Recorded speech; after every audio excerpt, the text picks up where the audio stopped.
Finding those levels, too. Look at that four-punch combination. It's a masterclass right now from Shakur Stevenson. That's what you're seeing. A masterclass. And Shakur meeting them with straight left hand. Oh, there's a knockdown scored with the left hand.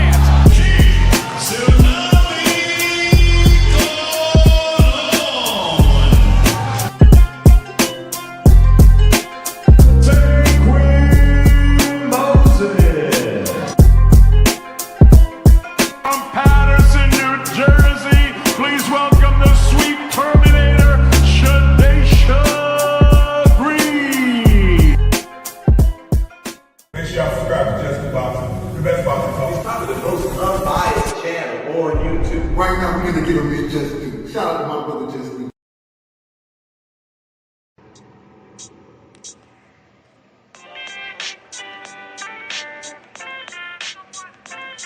Yo, you know the deal. We back again. We never slacking. Word 'em up. Ladies and guys, whether if you drunk or you high, it's time to pay respects to the illest man alive. If you think you got a point, he'll shrink you down to size. And from there it's downhill like a slinky or a slide. Open your eyes. Got a deep connection with the rise, so you might see him jump in whenever they go live. Peep it. His channel blowing up now, it's not a secret. With tons of exclusive interviews to listen to. Them other channels I hate, but yo, they missing clues. They start narratives, sip the goose and twist the truth. It don't take a rocket scientist to get the proof. Just click the live at 4 p.m. Eastern time. But when you chime in, make sure you keep it kind. But if cowards want to debate, then it's feasting time. My man Just Do shine busy all the time. Grind 24/7, 365. Videos he might have 365. My rhyme sick, they make you do a 365. You get a rich if you think you fit to survive. It's Just Do boxing, time to click the live. Ain't no beginners, if you soft, you ain't down to ride. I crush you, respect too, it's Just Do. He got the illest boxing show on the internet. The boy been a threat and he ain't even had dinner yet. Word 'em up. Yeah. You know what time it is.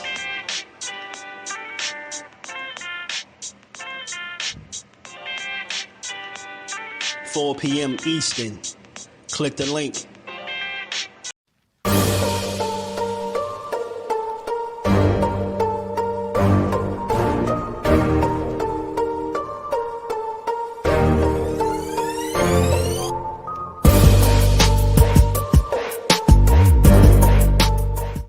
The truth gonna tell on your ass what you doing or what you're not doing every single time. You can lie, you can bullshit and all that, but when that bell ring, if you ain't put that work in, it's gonna show, bro. It's gonna show. Not to mention y'all in a sport that can cost you your life. Literally, you can die in this shit. So if that's the case, man, if you're gonna do this, don't bullshit with it. If you don't really want it, say to yourself, keep it real with yourself. I really don't want this shit. I can't put the work in that it requires. Walk away. Ain't nobody mad at you. Go out there, you're young enough, you go get educated, get a skill, do something, man. But don't play with this, man. People you can get killed in this shit, man. What's good? What's good? Shout out to the family. How y'all feeling on this Friday the 13th, man? Spooky hours, man. We gonna build for a little bit. We late. Been having a rough week, man, but we getting through it, child. We gonna get to it. We gonna build for a couple hours, man. We ain't gonna be here too long. I just want to go over some things, man.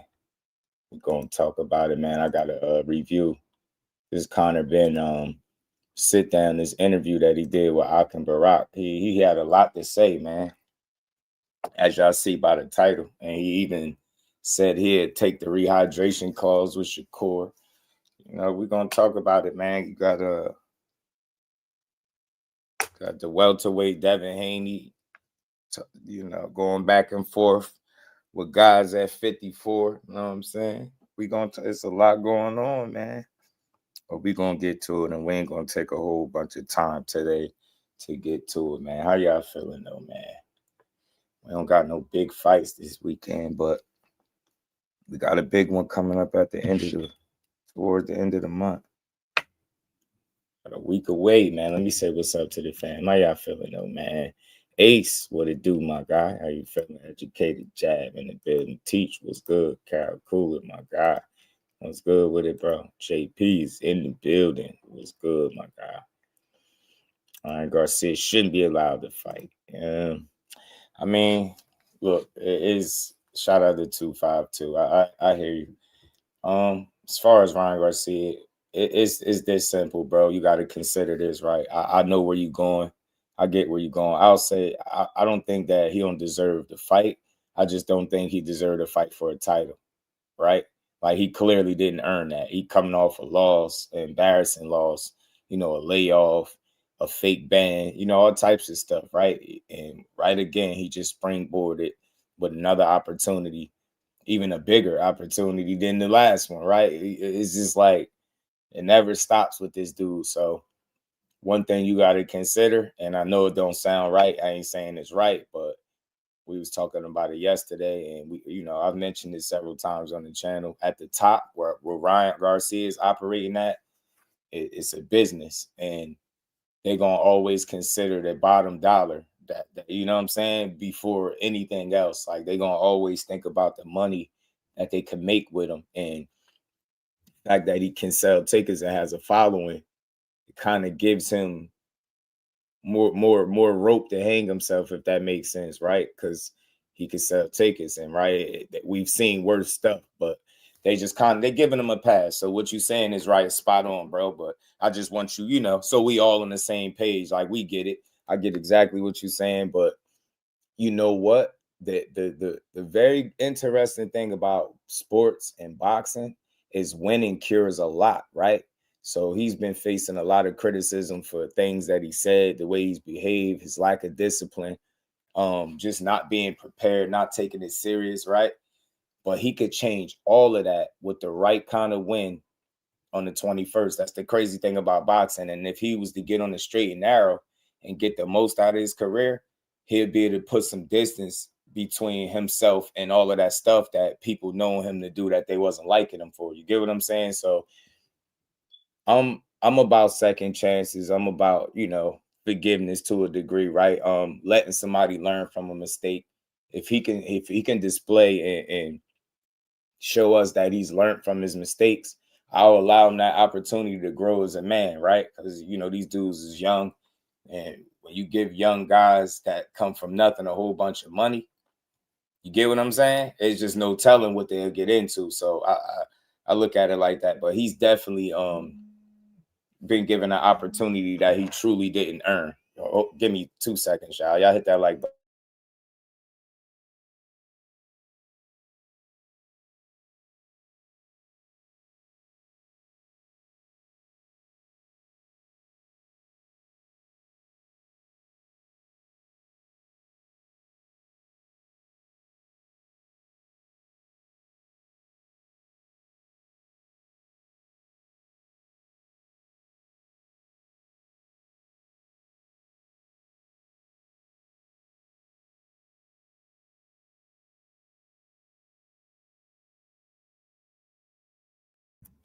My bad, y'all. I had a phone call. Marcus was good with it, bro. Bobby in the building. What's good with it, OG? How you feeling? Said where the fights at? Man, I hate when I get the series of nice fights and then everybody go back to tweeting and negotiate. Marcus was good with it. Shout out to Bruce Gas, the OG. Kyle, like, man, you done got me hooked, giving me good boxing. And then they just gonna go AWOL on this. Kyle said, I ain't going for it. What kind of shit is this? Cal, you want to know what kind of dog and pony show they running?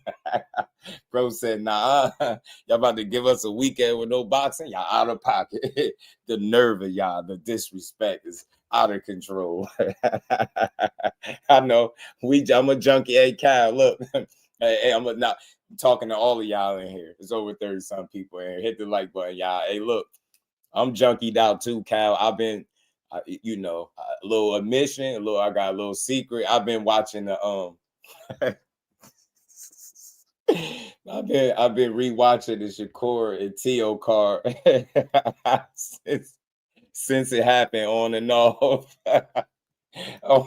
I'm going back watching ass whoopings. I'm going back watching Keyshawn beat ass. I'm watching Shakur. I'm breaking that fight down again. Like I'm just looking for shit. So I'm right there with you, bro. I'm about to go back and watch Brandon Figueroa and Nick Ball again. Like I'm about to start rewatching, getting my money's worth, man. You know what I'm saying? I'm gonna get me some more watches about that fight. Jabba and Martin fighting. That's a good fight. TJ, what's good with it, homie? Shout out to Thrill Hill, man. But we're gonna talk about it. Like I said, shout out to Ak and Barack. They do a great job. They do really good interviews. It's been a lot of conversations about Shakur Stevenson and his next fight. I mean, I don't know what it'll be, but it's just good to know that not only he, but a lot of these guys have options that they didn't have a fight ago. You know what I'm saying? I think Devin Haney is trying to position himself to have options that he didn't have a fight ago. Same thing with Core. Conor Benn, since winning the Chris Eubank fight in the rematch, he's looking to get an opportunity at welterweight, whether it's the winner of Barrios and Ryan or he's talking about fighting Shakur. He has some interesting comments to make about Tank Davis. We're going to get into all of that, man. I'm about to pull that up. We're going to react to it. Like I said, y'all, we ain't going to be here too long today, but we're going to build. Plug Cap, what it do? He said Ryan got people scared. Jamming T said, what kind of fall off is Mayweather experiencing? You know what I call that, Jamming T? Pro Box Tonight? You're probably right. You know what I call it, Jamming T? Rich people problems, right? Like where there's smoke, there's fire. So when I look at stories like that, you tend to think it's some truth to it. Got to be something to it, but rich people problems, because I just refuse to believe he broke. Like I'm gonna have to see them taking mansions, repossessing cars and shit like that before, you get what I'm saying? Before I want to believe that Floyd ain't got no money, bro. You get me? Now maybe it's a dispute and he's supposed to have even more money, but my refusal to believe that is at an all-time high. I'm giving them the benefit of the doubt too, of course. But hit that like button, y'all. Sub to the channel. Super chat, cash app, support the grind. We're going to get to this build. We got to get to this video. Like I said, shout out to Ak and Barack. Conor Benn, he sat down with them. He chopped it up. That's what winning a big fight does for you. Winning big fights, it provides you with another big opportunity after that, right? And that's what all these guys are looking to do. Devin Haney got a meaningful win, looking for a big opportunity. Same thing with Core. Same thing with Conor after beating Chris Eubank. All of these guys, you got Gary Antuanne Russell and Andy Hiroka coming up. We're going to play the Inside the Ring video with Gary Antuanne Russell. You know what I mean? Yeah, he in the mix. 140 is lit. If Shakur stays still for a minute, he say the hell with 135, 140 is going to look promising, man. I think he could really do some damage up there. I'm not even going to hold you. Yeah, man, hit that like button on both sides. Run the lights up, man. Let's really hit the like button. But we're going to get to this, though, y'all. Don't worry about it. Let me get this up, man. DP rocking my dog. What's good with it, famo? How you feeling, man? Let me get to this, man. Yo, they got Rolly Romero is in the mix to make fights, bro. Him and Conor Benn would be a good fight. I'm telling you, Conor Benn and Rolly would be a good fight, yo. Seriously, it really would. It really would. Xander Zayas going at Haney. Haney talking back. It's a lot. I like this. I like what I'm seeing, man. People all arguing. You know what I'm saying? People arguing and stuff. Let's get to this, man.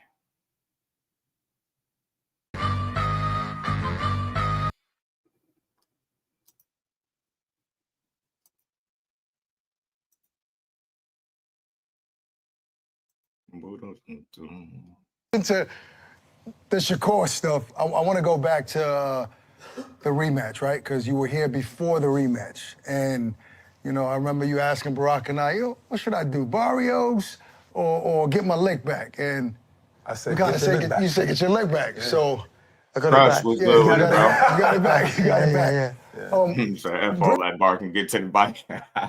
I like a little bit of barking, no Crush, because we get to see what's what. You know what I'm saying? We get to see where they heads at, if you get what I'm saying. I like to see a little bit of,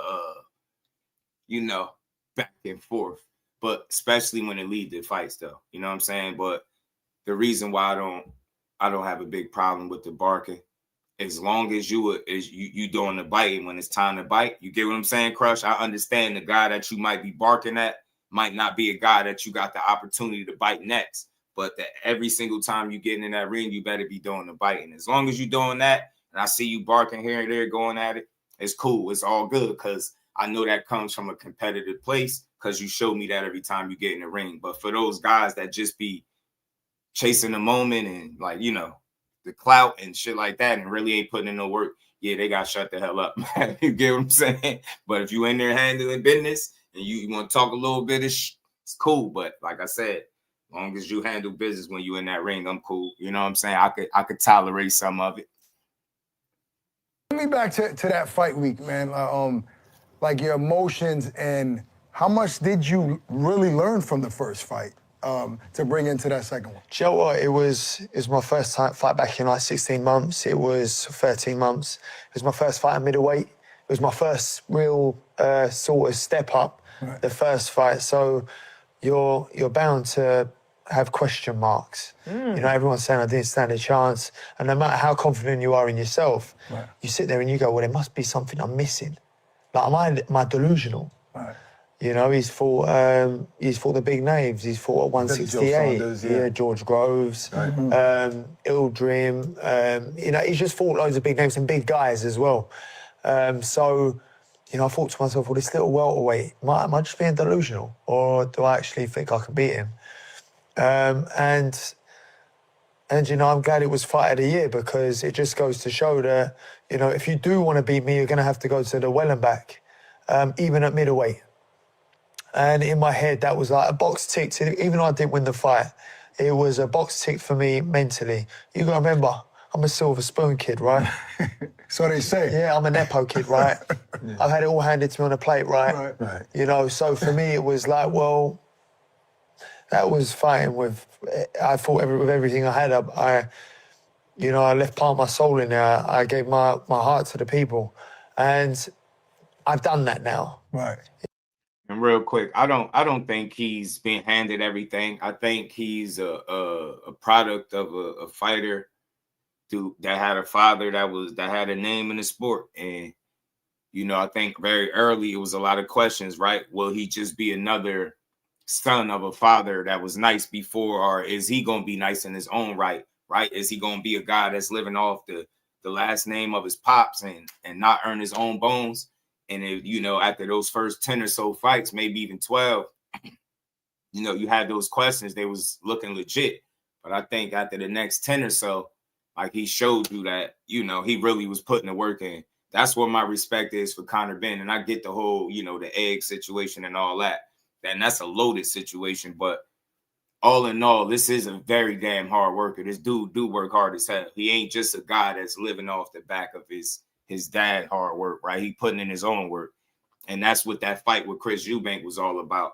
I could look past the rehydration calls. The only reason I even brought it up is because he was very adamant about not needing one and not caring what weight he fought him at. But to fight outside your weight class and to fight a guy like Chris Eubank that, that kind of experience, fighting the bigger names, bigger bodies, for you to get in there and fight him, I respect it. So it is what it is. I just want to see what he going to look like once he go back down to welterweight. You know what I'm saying? I'm very interested to see what Conor Benn going to look like at 47, somewhere he ain't been since 21, 22, you know what I'm saying?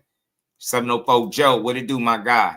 Things action, but I wouldn't say it in the interview. Right. We're going to get to that as he talk about it, bro, and I'm going to give my assessment on it. What was different compared to the first one? Because you look so much better. I'm getting there to the second one. Okay. The second one was, I got you. I'm not delusional. Oh, yeah, I got you. There you go. That for me was like, well, yeah, I got this. Like you can't do that again. Right. I was prepared to go back there and more this time round, except more calculated. But ultimately, I got in the fight, and it felt like the winning week for me. I was extremely confident. The camp was great. There were no intensity. There weren't no bad blood, as to say, I don't like him, but they weren't like, I want to render you unconscious. I want to put you in hospital. But there weren't none of that in my head. It was, I'm going to beat you systematically, like I said. And that I did. So what did this do for your confidence moving forward? And that you got to keep that cool head, man. You can't go in there and blast everybody out. And you tried that in the first fight and it backfired. It was a fight of the year, but still, you didn't win it. And when you did, when you was more systematic, you know what I'm saying? You was more calm, more patient.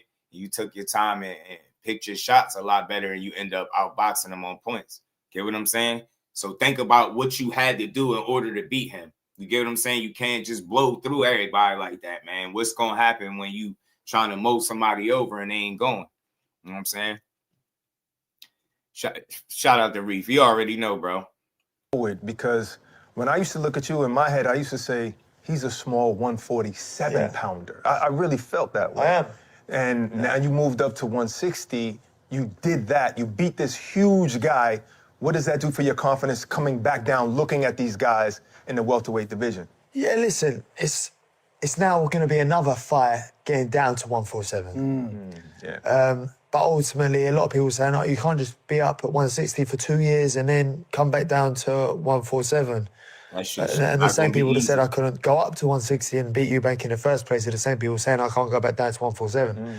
You know, so for me, what I'm going to do is I've been disciplined over the Christmas festive period. You'd think with the money I made, I'd be chilling. You know, but ultimately for me, I'm just eager to get more. I'm on the hunt. You know, I feel like I want to make back for the 2 years. You know, if anything, I'm more hungry now than I was before this. You know, so for me, I've been disciplined over the festive period. I've stayed on my diet. I've hired a full-time chef to help me get my weight down. And there's no fight day in sight, but it all starts now. I want to thank the me of 6 months' time. I want him to be grateful for the work the 6 months prior has put in. Amen. To get.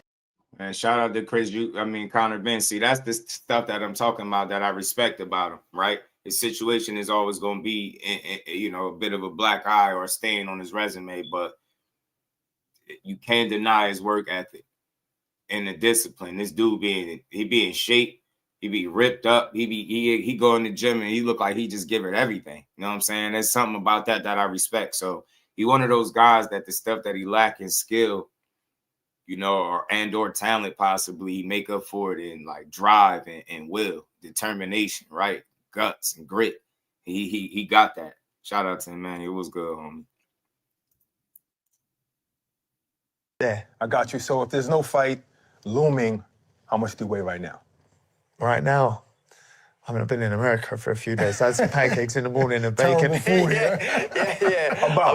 I've had some pancakes almost every morning, so yeah, pretty. But you've been running through every morning. But I run. So you did good doing Christmas, but you come to America, now you eating pancakes. You lot messed it all up for me, to be honest. No, I've been honest still. I reckon 157 after a little run, which is a perfect place to start, considering most welterweights go up to 165 and then do a drastic cut at the end.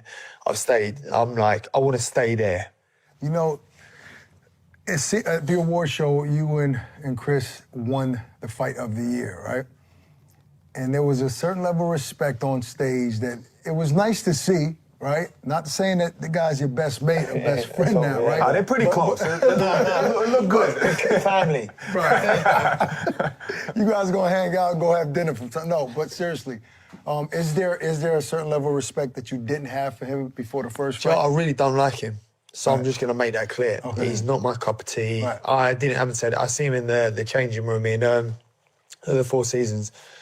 I didn't say hello to him. I see him in the reception, didn't say hello to him. See him at the fight, didn't say hello to him. Damn. Because if I go to say hello and he doesn't say hello back, it's kicking off.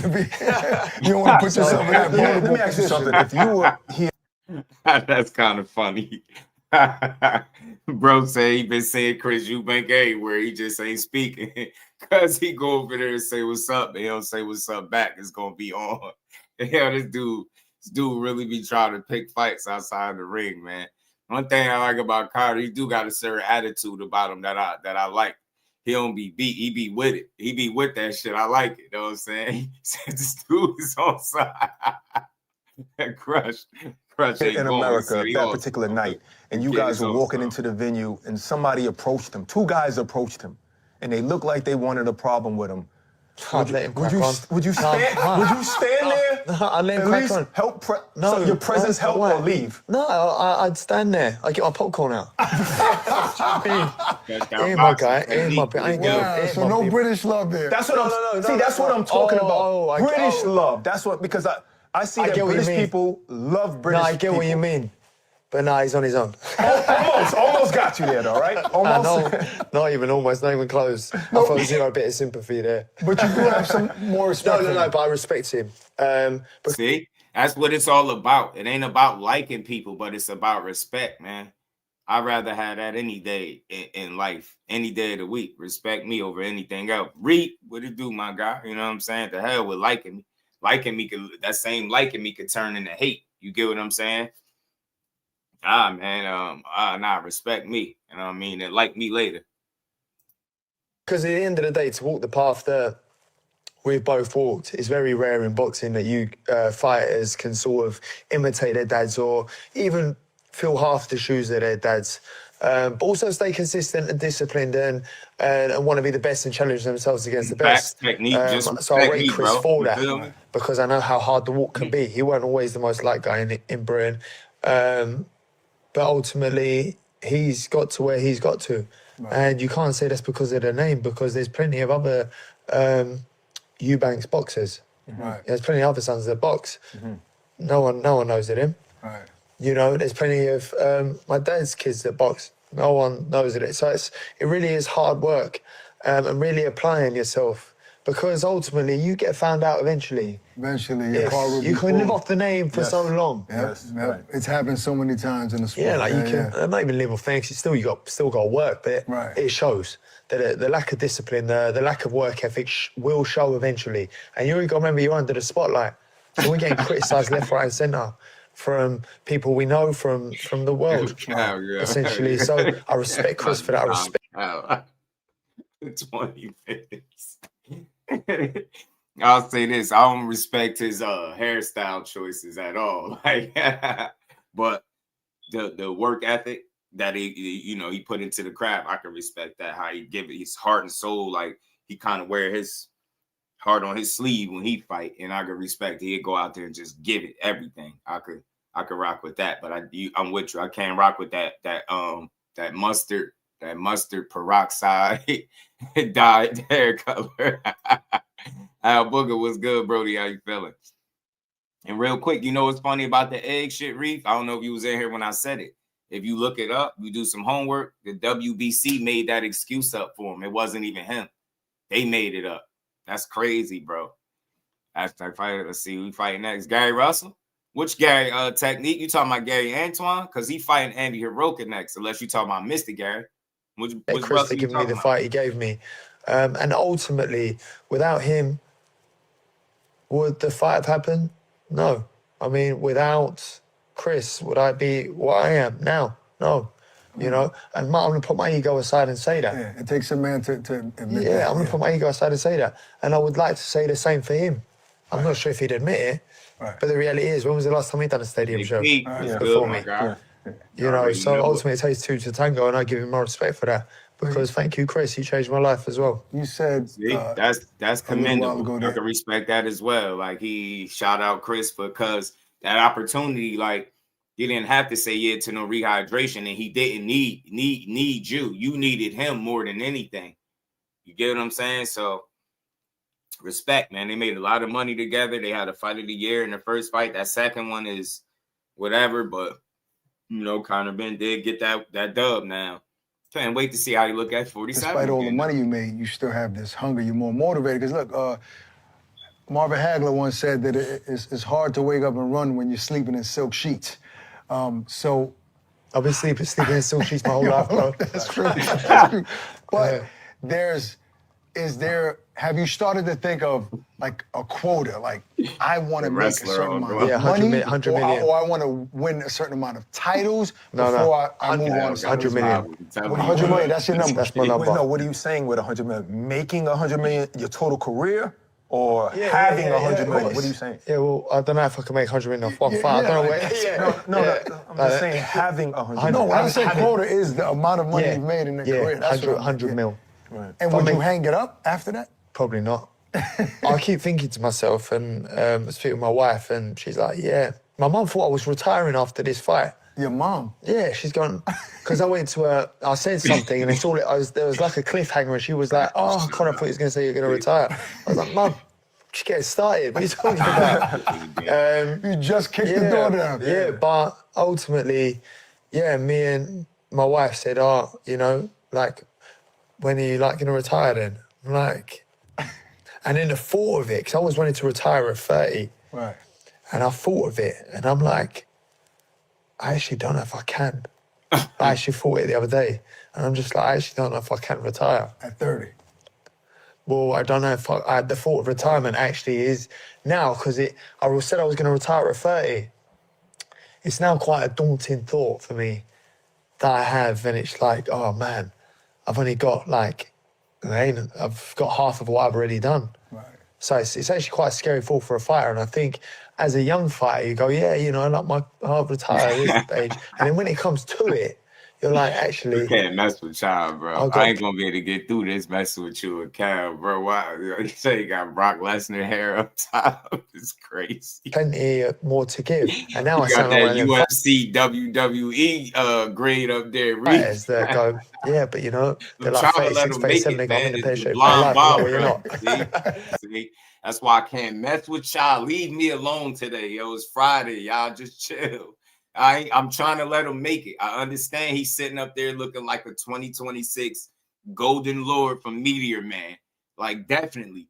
And you know he diesel as hell. He definitely could be like one of the lieutenants of the Golden Lords. You know what I'm saying? Sitting up there with that shit. Because that's all I see when I see like Sinbad, Golden Lord, like, you give a Slim Shady vibe, like why you all that colors to dye your hair, you went and did that. I see. That's why I wasn't trying to see the comments, yo. Y'all, I ain't gonna be able to stop. He should have left that mustard out his head. That man got brown mustard in his head. It can't be, but ultimately, I get some it. fighters are like honey mustard. 38. You know what he did with Okay, there. Who else there? Bivol, but yeah. Bernard did well for the league, but not too many, though. Not too many. Not at all. What up, fight fans? It's your boy Ak. And I'm Barack the Boxing Bully. And we teamed up with our partners at Draft. Get you a big fight, and that's why Ryan $1 bet into 300. Yeah, I see that Eddie wants you to stay on track because you were on track to fight Barrios 3 years ago. You forsake that for this big fight. Would you forsake the title again, even though I know you want that WBC strap, to fight a Shakur? Because you guys had words. Joe, it's such a hard one. It's such a hard one because you can ask me again because you asked me last time. What's the catch here? So what's the pro? You can't say it. What's the pros of fighting Shakur? I can respond. What's the pros of fighting Shakur? And what's the pros of fighting Barrios for the world title? So you tell me, and then we can sit down here and logically weigh it up together. I would say that there's more pros to fight in your own weight class. And not to bring the smaller guy up, no matter what. Even though, let's just say you could beat Shakur, you don't get as much props as beating a smaller guy. You know what I mean? Now, Shakur is a hard fight. It's a hard fight for everybody on the planet, I believe. Okay, I wouldn't say hard fight. Nah. When you say hard fight, I think Gatti Ward. No. I mean hard Gatti Ward. Hard to beat. That's a stupid fight. Like, with all due respect, people love the Gatti Ward, but that's a stupid fight. Why the hell would Shakur go out there and do that? Bro, his name, if he was that kind of fighter, his name wouldn't be mentioned in the conversations that is mentioned now. They wouldn't be making no Floyd Mayweather comparisons. They won't be sitting up here talking about the best boxer in the world. They damn sure won't be talking about having the highest plus-minus ratio in boxing and none of that. Gatti Ward, see, that's your problem. That's why Shakur, I'm telling you, go ahead. I'm going to say this and I'm going to mean it, yo. If, and I don't think this is happening, by the way, but if for any reason he would have taken a fight with Shakur and accepted 10-pound rehydration, I think Shakur would properly prepare for the fight, and I think he would beat him. it's his mentality. Like, he think he could just bum rush through everything and everybody, man. And Shakur showed you that. William Zepeda had that same idea, and that shit didn't work. I'm not saying Conor Benn is Zepeda because he's clearly bigger, definitely more of a puncher, and more ferocious and all that good shit. But again, with guys that some guys know how to swim without getting wet, and you can't just bully and have your way with everybody, man. So I don't know, man. I think a boxing lesson to be on display. You know what I'm saying? Son Childs, what it do, my guy? Gotti Ward, man. D Free, what it do, my guy? How you feeling? Shout out to Son Child, man. MAW, my guy. What's good with it, bro? Let's keep going, y'all. We got 50 people in the That's hard to beat. No, he might not knock you out, but he's a guy that's hard to beat. Yeah, nah, I don't think so either. Legacy, I agree. And I agree, bro. Cementing your name in the history in your weight class. I think it's time for that. I think it's time for you to get the winner of Barrios, Ryan Garcia. All right, let me give you my take before you respond. My God. No, let me give you my take. My God, I asked the man a question. Right. He's going to answer both sides. I disagree with you, so I'm going to give my take. Okay, cool. So, legacy sounds good. These belts are great. And I respect the sanctioning bodies, right? Don't say that and then say a but. Because that negates it. You can't do that. No. Give the other side and that's it. No, two things can be true, okay? I respect the belts. Not when you say the word amazing. but, you just I'm negated not saying but. And in addition, you can't have both, so you can't say and. Legacy is about, you said it on this show on that couch that Miguel Cotto told you about my children. About to say my that. children, right? My legacy. I was just about to say that. My legacy is my kids. And I'll say this. Oh, so wait. So you think? Hold on. You think fighting Shakur is more money? Hold on. I gotta finish. No. You can't. So y'all not making sense. Hold on. You clap. Stop. That didn't make no sense. That little clap right there. Let me finish that my didn't make point. no sense. Hold on, Conor. This the most chaotic I ever seen a conversation between these two, because they like, I don't know, peas and carrots, like they roll off each other smoothly. Like, this the most, like, it's the most chaos I ever seen between them two trying to talk to somebody. Boy, yo. See, that's why I can't mess with y'all. Shakur just won a major fight. Right? We were in attendance. He beat a guy that was accomplished. Teofimo Lopez beat Lomachenko, beat Josh Taylor. He's become more of a star than he already was. There was a back and forth in the ring that the world saw, right?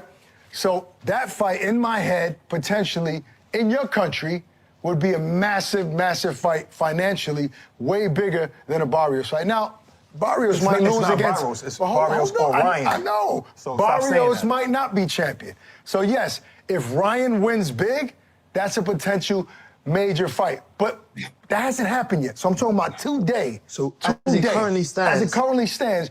That doesn't even make sense to say as it currently stands. They're about to fight in What if the fight gets canceled? What if the fight gets canceled? Because it doesn't mean I'm guaranteed to win this. So if we're going to talk, we're talking hypothetically right now. All right, let's do that. But then if we want to talk logically and logistically, we can have that now after I'm just about to explain this. So that's my take. So for me, I sit down and I go, I want to cement my kids' future. Because ultimately, how many world champions out there have forgotten about and haven't got a pot to piss in? Way too many. Way too many. You know, so for me, I'm, riding this wave. But ultimately, for me, I want my kids to be sitting comfortable, to have every advantage in life. And it'll be thank you, Dad. It'll be thank you, Granddad. Thank you, great-granddad, for changing our lives. You know, and the same with my dad. You know, I let my kids know how this started. Right. You know, because we're favoured and we're blessed. Because my dad was favoured and blessed, you know? So that for me is my legacy. So in my head, I go, okay, does this change my kids' life? Everything I do, I want to make sure it's the right decision that I made for my kids. Do you know what I mean? Right. Would my kids, listen, winning a world title is everything. You set out to achieve that, but ultimately at what cost? When I'm sitting in a really unique position in being able to have both. Can I answer that? Yes, sir. For the competitiveness. Like, yes, I have 4 children. That's part of my legacy. But I have a job. And I created a legacy in my mind for my job. Is it more important than my children? No. But it's still part of my legacy, my job. So my competitiveness and my job wants me to go to this height. And that's it. So I believe you're a competitive person. Sure, and I believe you want to be talked about forever and ever. And that means getting these straps and being talked about as a champion. Everywhere you walk, you're a champion. And I think you can. I think you would never want to retire without that. He can still do both. Is that, yeah? See, you're not letting me. Yeah, but I can. He's right. I can do both. You know, ultimately, if I got a shot. That's not the argument here. If I got a shot, if I got a shot at Shakur at a stadium, you got to remember my 2 fights you guys won for titles. I know. And my career will highly likely be remembered for those 2 fights. I agree. Absolutely. With no titles. So ultimately, some of the best fights in history weren't always for a title. That's not the thing. Is you? Okay, I know you don't want to retire. Okay, Come on now. Yeah, but for me personally, yes, I would love to win a world title because when I first started, a lot of people say I couldn't do it, I couldn't achieve it, I wasn't good enough. You know, I would, and for me that was my driving fuel to get to where I am now. It was fuel. He can't win a world title at 47 what got me up in the morning. It's what I went to bed at night thinking about. You know, And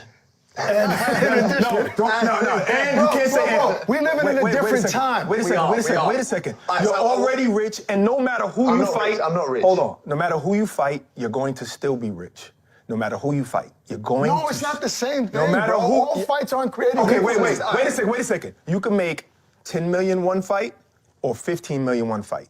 You're still rich. You're still rich. I get it. All right, all right. So would you rather do me and Barrios?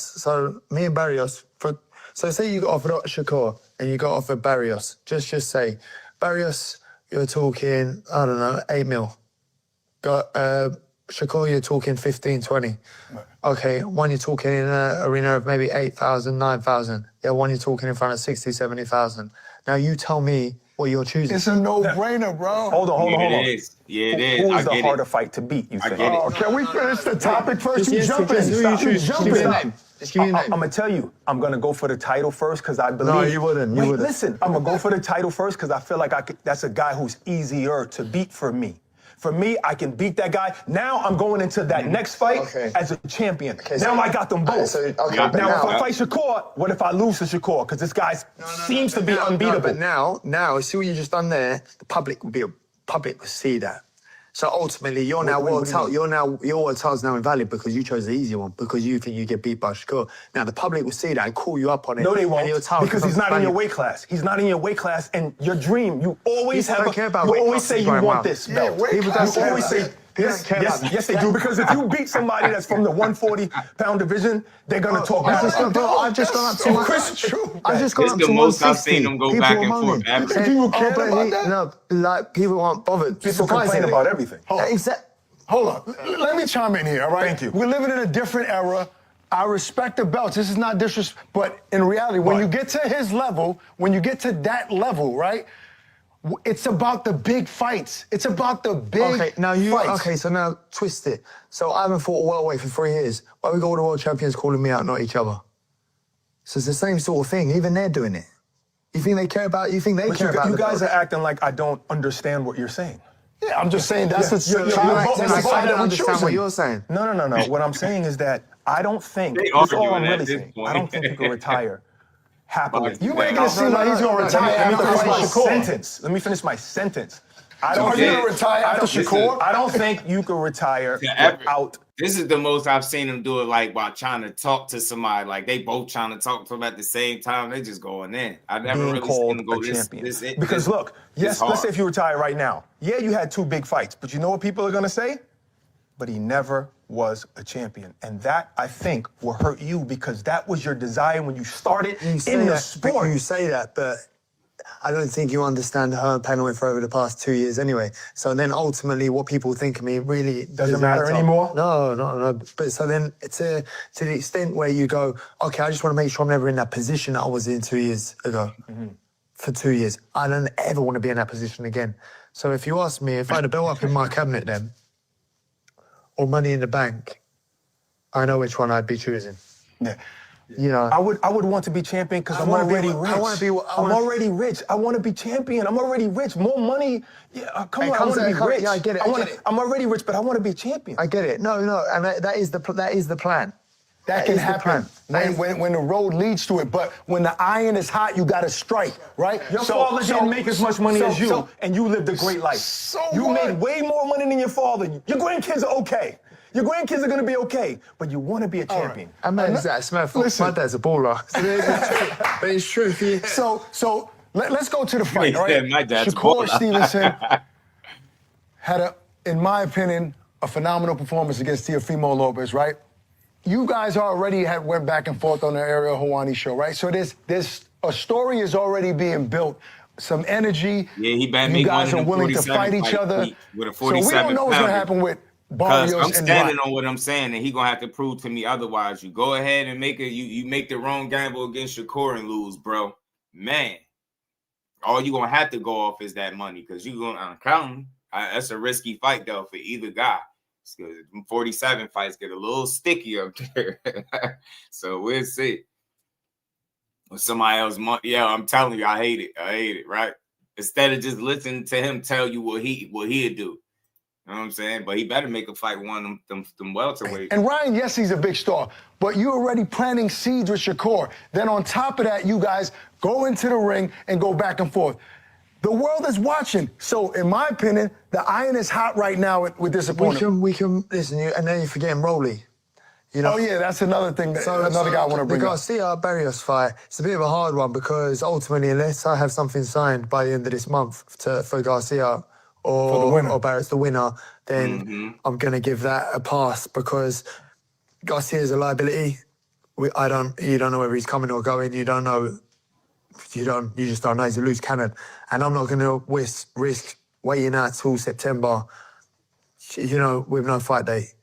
For a massive fight, for a massive payday. If we can't get something tied up for me and Garcia, July, August, latest, then, I'll do Rolly in May and then unify against Garcia. That's what I'm hearing, that Rolly, rumors that you and Rolly also went out head-to-head. We're in talks, yeah. Right. Me and Rolly. But Eddie, because Shakur's his guy as well, he prefers to keep you guys away from each other. Is it safe to say that? Shakur's probably, Eddie's probably siding with Shakur anyway. Oh, against you? Yeah, probably. Yeah. But also, you guys are both his guys, so he probably... That's interesting that Conor Benn would say that. Conor Benn been one of Eddie's guys for the longest. He said he probably siding with Shakur over him. I wonder why he would think that, though. Wonder why he would think that. Oh, against you? Yeah, probably. Yeah. But also, you guys are both his guys, so he probably... What was his take on it when you guys went to the back? Did you chat with him about that little quarrel in the ring with Eddie? About you and Shakur? No, I just come over here. I'm just a British kid on smoke. So you didn't tell him, hey, Eddie, I want that fight? Oh, no, I messaged him, yeah. Okay. I'll tell you what was his response? I'll tell you. I said, if he's going to call me out, I'm going to make my presence known. I want to do Shakur next. I was talking to him today and he's adamant he wants the rehydration clause. I said, I'll do it if the numbers are right. So you were willing to even do the hydration clause? I would do the hydration clause because you know what? I'm disciplined. I'm extremely disciplined. My discipline is unquestioned. Go ahead so for me, getting the weight down and doing it right, you won't see me doing RU bank business, posting like sympathy, my like sweatsuit and that. I'll do the weight properly, and ultimately it comes at a price. It definitely comes at a price, and that's what that fight would be. And do I fancy that fight? Yes, because I love the challenge of it. Right. It is a future pound for pound great. I think he's too small. I wouldn't try and box him. I wouldn't try and counter. I'd just steam straight into him. I'd steam into him. I'd fight him. I would take it to him and rough him up. Give me your honest opinion of his performance. Honest opinion. Somebody send it to Shakur right now. I'll steam. What do you say? Yo, UK slang is funny as hell, bro. Man, they slang, the way they talk is funny, bro. I said I'll do it if the numbers are right. So you were willing to even do the hydration clause? I would do the hydration clause because you know what? I'm disciplined. I'm extremely disciplined. My discipline is unquestioned. So for me, getting the weight down and doing it right, you won't see me doing RU bank business, posting like sympathy, my like sweatsuit and that. I'll do the weight properly, and ultimately it comes at a price. It definitely comes at a price, and that's what that fight would be.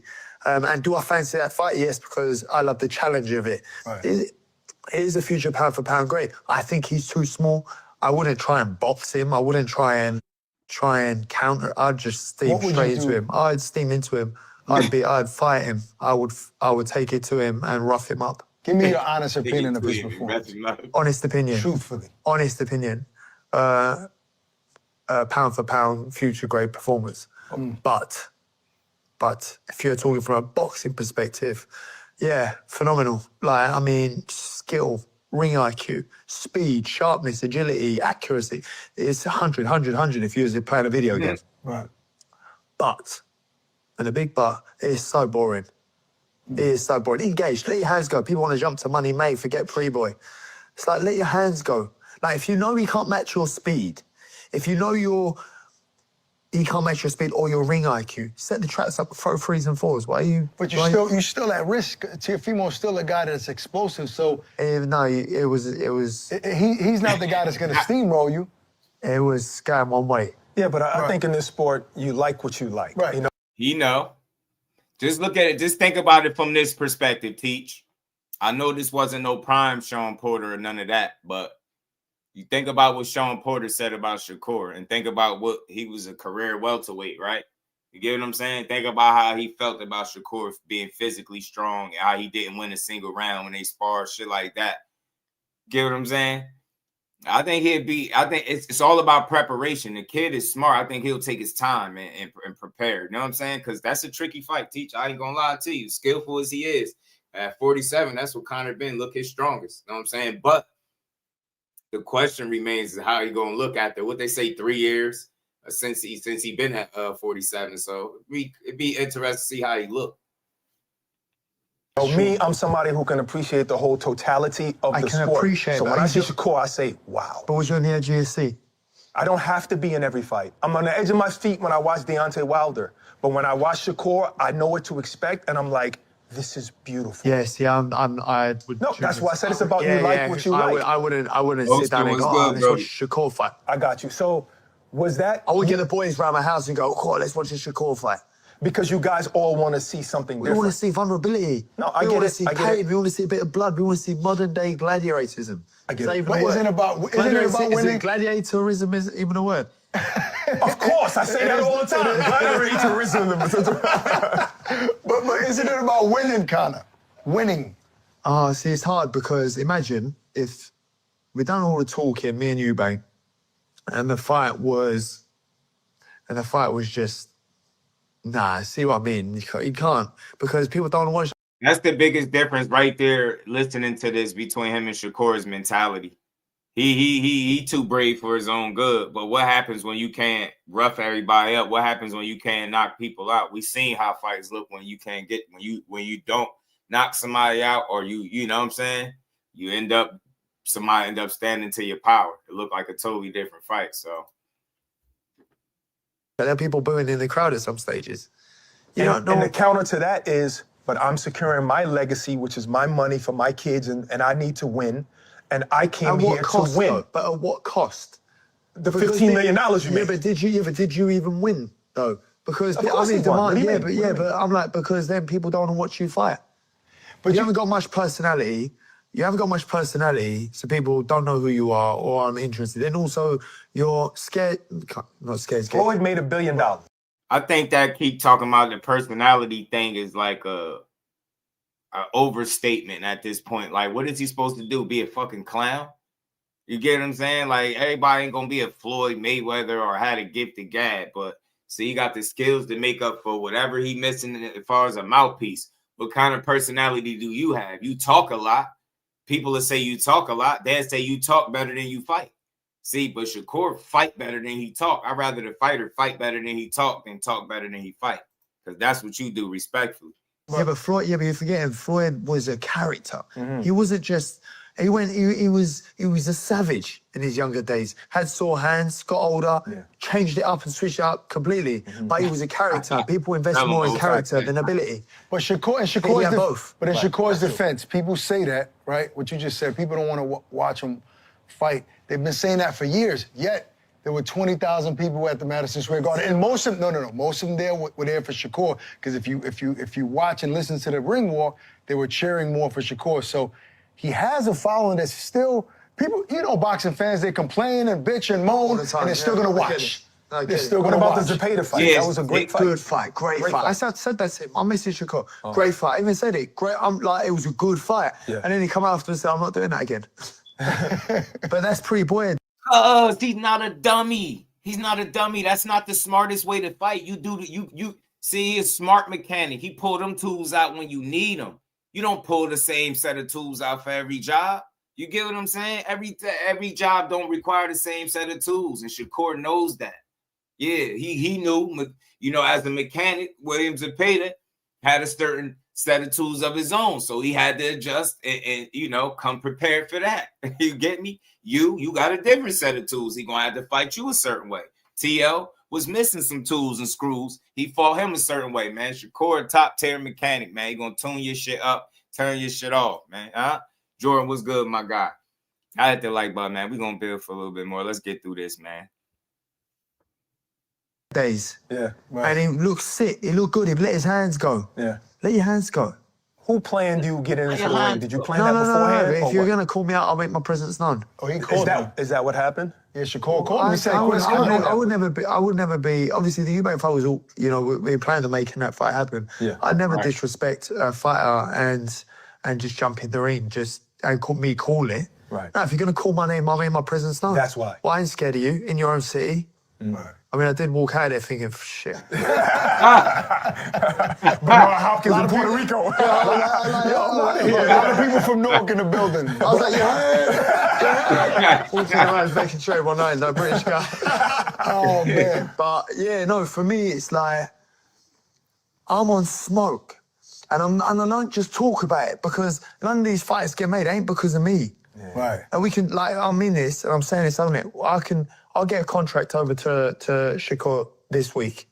I'll get a contract over to Shakur this week. I won't wait for him to send me one. I'll get one over to him this week. Guaranteed. Guaranteed. So it's obviously that's a bigger fight than Rolly, but that's on deck as well. Hey, get a contract. Rolly, we can do in May, is what I'm hearing. You know, so Rolly can be in May. Ultimately, I'm sitting in the car. Bearing in mind, I ain't fought this division for 3 years. Right. So you ask yourselves the same thing. Well, why are you lot all calling me out? Because they know it makes sense. It's a big fight. It might make sense. Right. You know, for me, I want to challenge myself also against the best guys you got. People go, oh, yeah, but, you know, you can't do this. Oh, but who do you think you are and all that? I'm Conor Benn, and I want to come over here and fight your guys and give you guys value for money in one hell of a fight. Right. Whichever way it goes. Because now you say, oh, yeah, but it's all about winning. But I'd rather lose an exciting fight than win a boring fight. The Eubank fight, I preferred the first fight. Yeah. Oh, wow. Wow. Yeah, but you preferred it, but you knew in order for you to win, you had to fight the way you did the second time. And that's what Shakur is about, winning. That's the part you can't. He might be a guy that'll put entertaining the crowd before winning. He'd rather look good and lose than look bad and win. He one of them. I don't think that's Shakur. Shakur want to win by any means necessary. That's the difference. This dude keep talking about action, and then it's crazy that you talk like that, but you wasn't throwing crazy combinations in that rematch. You wasn't letting your hands go the same way you did in your first fight, because sometimes you got to make adjustments. Sometimes you got to approach the fight with a different strategy. You get what I'm saying? You can't fight every fight the same way. It's a good chance you would have fought super aggressive in a rematch and could have got beat again. Get what I'm saying? First fight. No, I feel you. Like I said, I won, so I like that one more. What you like? What would be the hydration clause with did you hear any numbers? He's for talking Shakur? £10. I will be able to do £10. It's usually you know, 10. listen, yeah, So you have to come in I at would do £157. I would do £12. But again, listen, that's coming at a hefty price because ultimately I've got mega fights around the corner. Who's Shakur going to fight right now? Right. They're going to do the numbers. They're going to take him to the UK. They're going to sell out 60, 70,000 in a stadium. You know, when I first met you, I said, this kid has an uphill battle because his father is a great, you know, and all of the sons and daughters of great fighters, it's an uphill battle. It's hard. But I feel like you're already out that shadow. That's long gone. But that was a battle in itself. And then I see you talk about when you were younger, you had some battle with demons. And I was like, wait a minute. Well, this kid been battling all his life? Yeah, well, I mean, that's another whole sort of thing, which I'm probably not going to go down. That's another whole thing about the demons. Can you scratch the surface so we understand a little bit more about it? Well, I was a kid. Right. So being told that you have demons inside you. There you go. You're a kid. Yeah. So how do you know what well, He's you're still being kinda told angle by a buddy position of going. power who are close to God. So there, you believe them, right? Right. Yeah, And then you good. start acting out. You're And then, impressionable. yeah, you start feeling it. Well, I just thought there was something wrong with me. Do you know what I mean? So I always thought there was something wrong with me up until I moved to the UK. When I When was you fought demons as a kid, you get in the ring with Shakur, you're gonna be fighting ghosts. Demons and ghosts.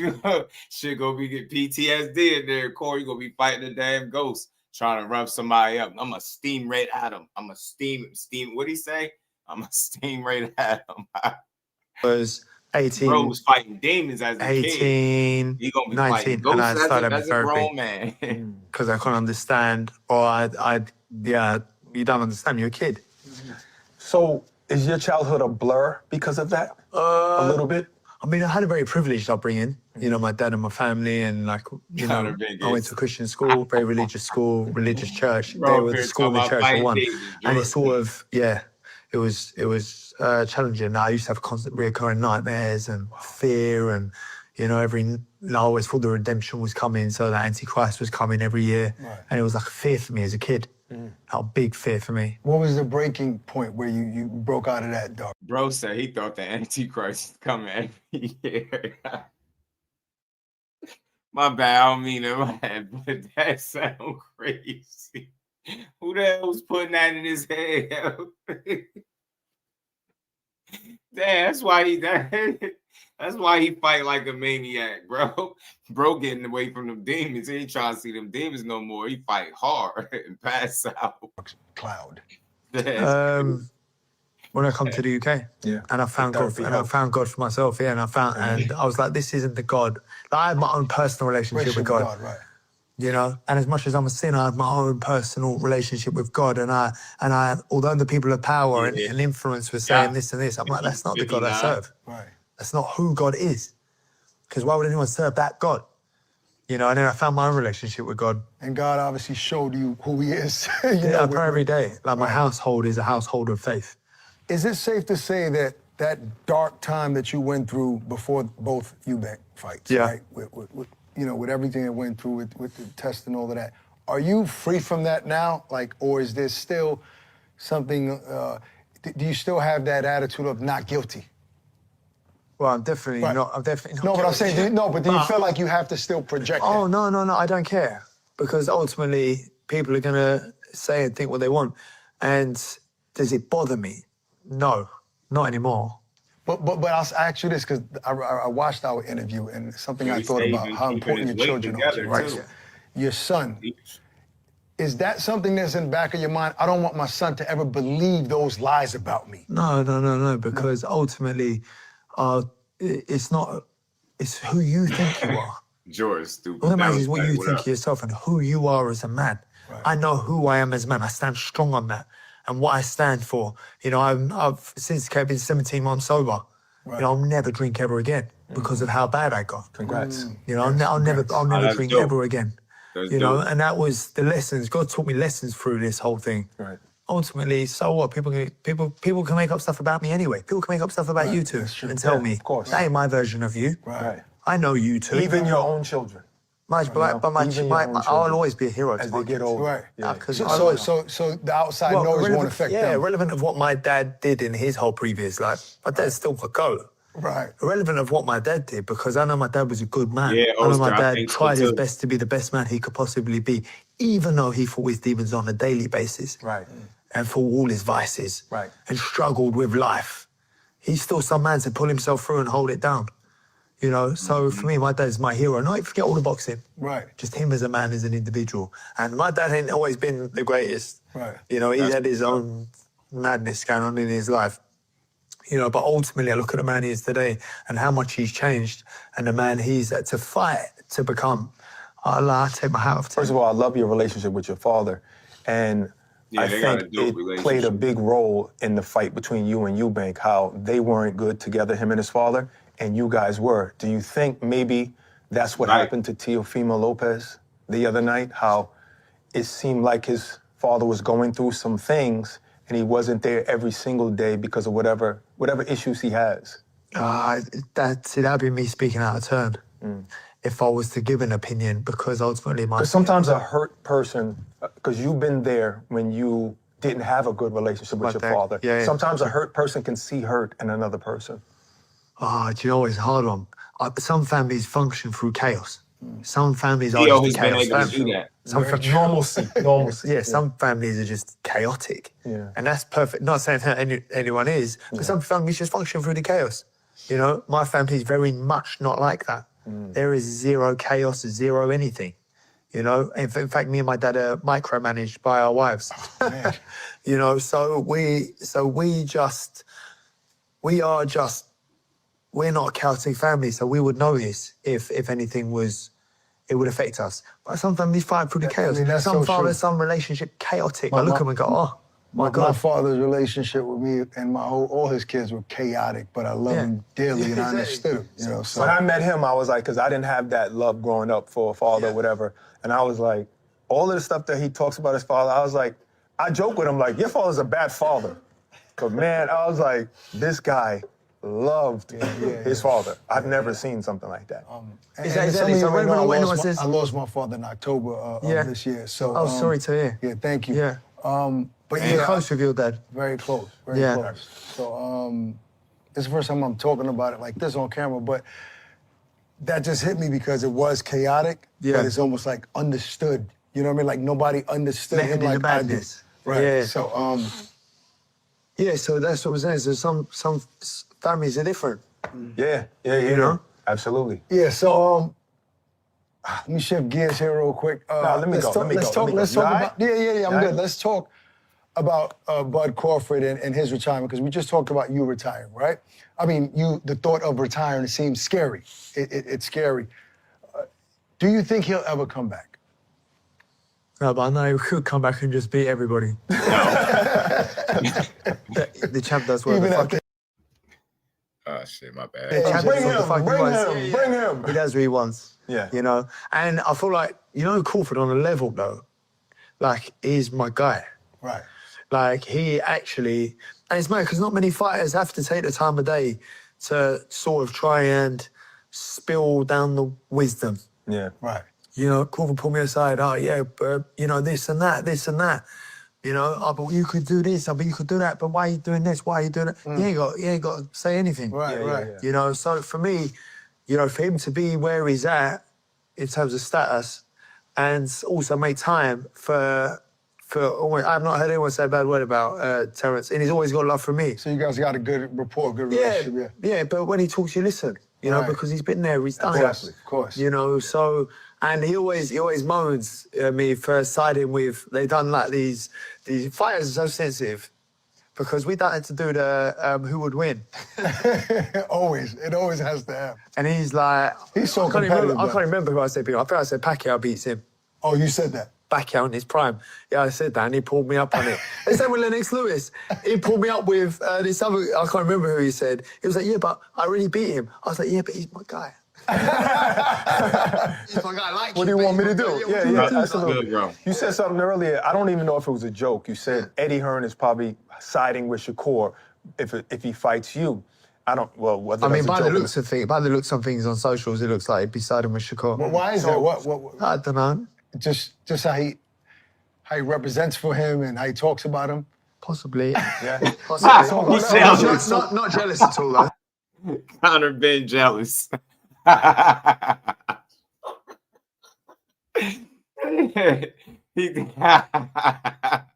Blood Sports was good, bro. Shout out to the Brody.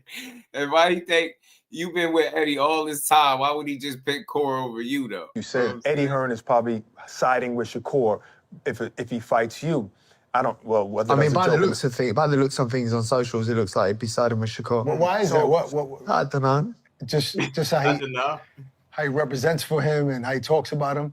Possibly. Yeah. Possibly. So what's Not jealous at all, though. Right. So a little bit of jealousy though. Yeah. But what's your relationship with Turkey then? Yeah, good. Great relationship. Yeah. He made the two Eubanks bar. Yeah. Right. You know, so do you feel like he backs you? Because Turkey is one of the most honest guys I've ever seen. Turkey backs me. He'll bring you guys two together and be like, well, I want him to win. That's how Turkey He is. basically told me I was beating Eubanks. Wow. Really? Yeah. So The first time or the first time I lost. So it was wrong. you got him. You made it right the next time. Even with Volta O'Connor, he was like, "You have to win this fight. You have to win this fight." So I was just like, "All right, no pressure."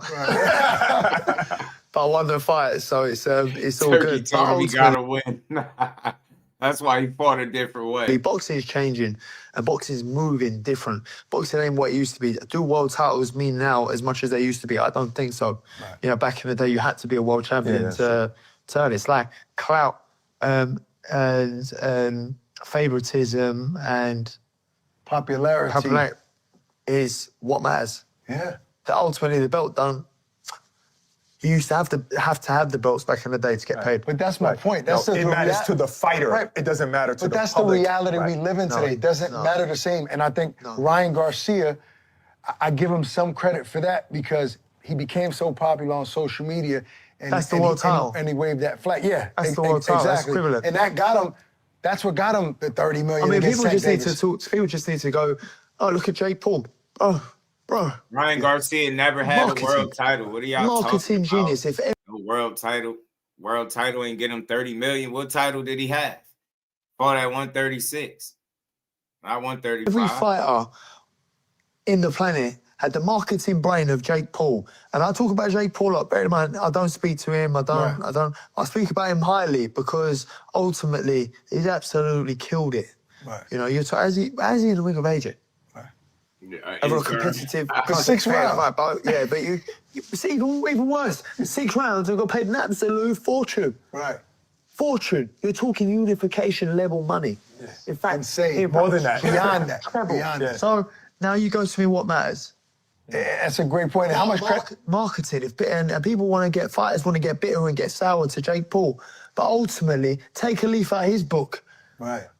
Because he's getting paid mad money. Even though he's hated. So it doesn't matter. It goes back to what you said. You don't care about what people think, right? As long as they're watching, right? Yeah. But you're a prideful man. The people, I watch the comments, I read the comments. There's so many people that love you in the UK, right? Oh, and you then think there's so? another side. Yes, there are. Oh, maybe you got to read through the comments. But there are a lot that have negative things to say about you.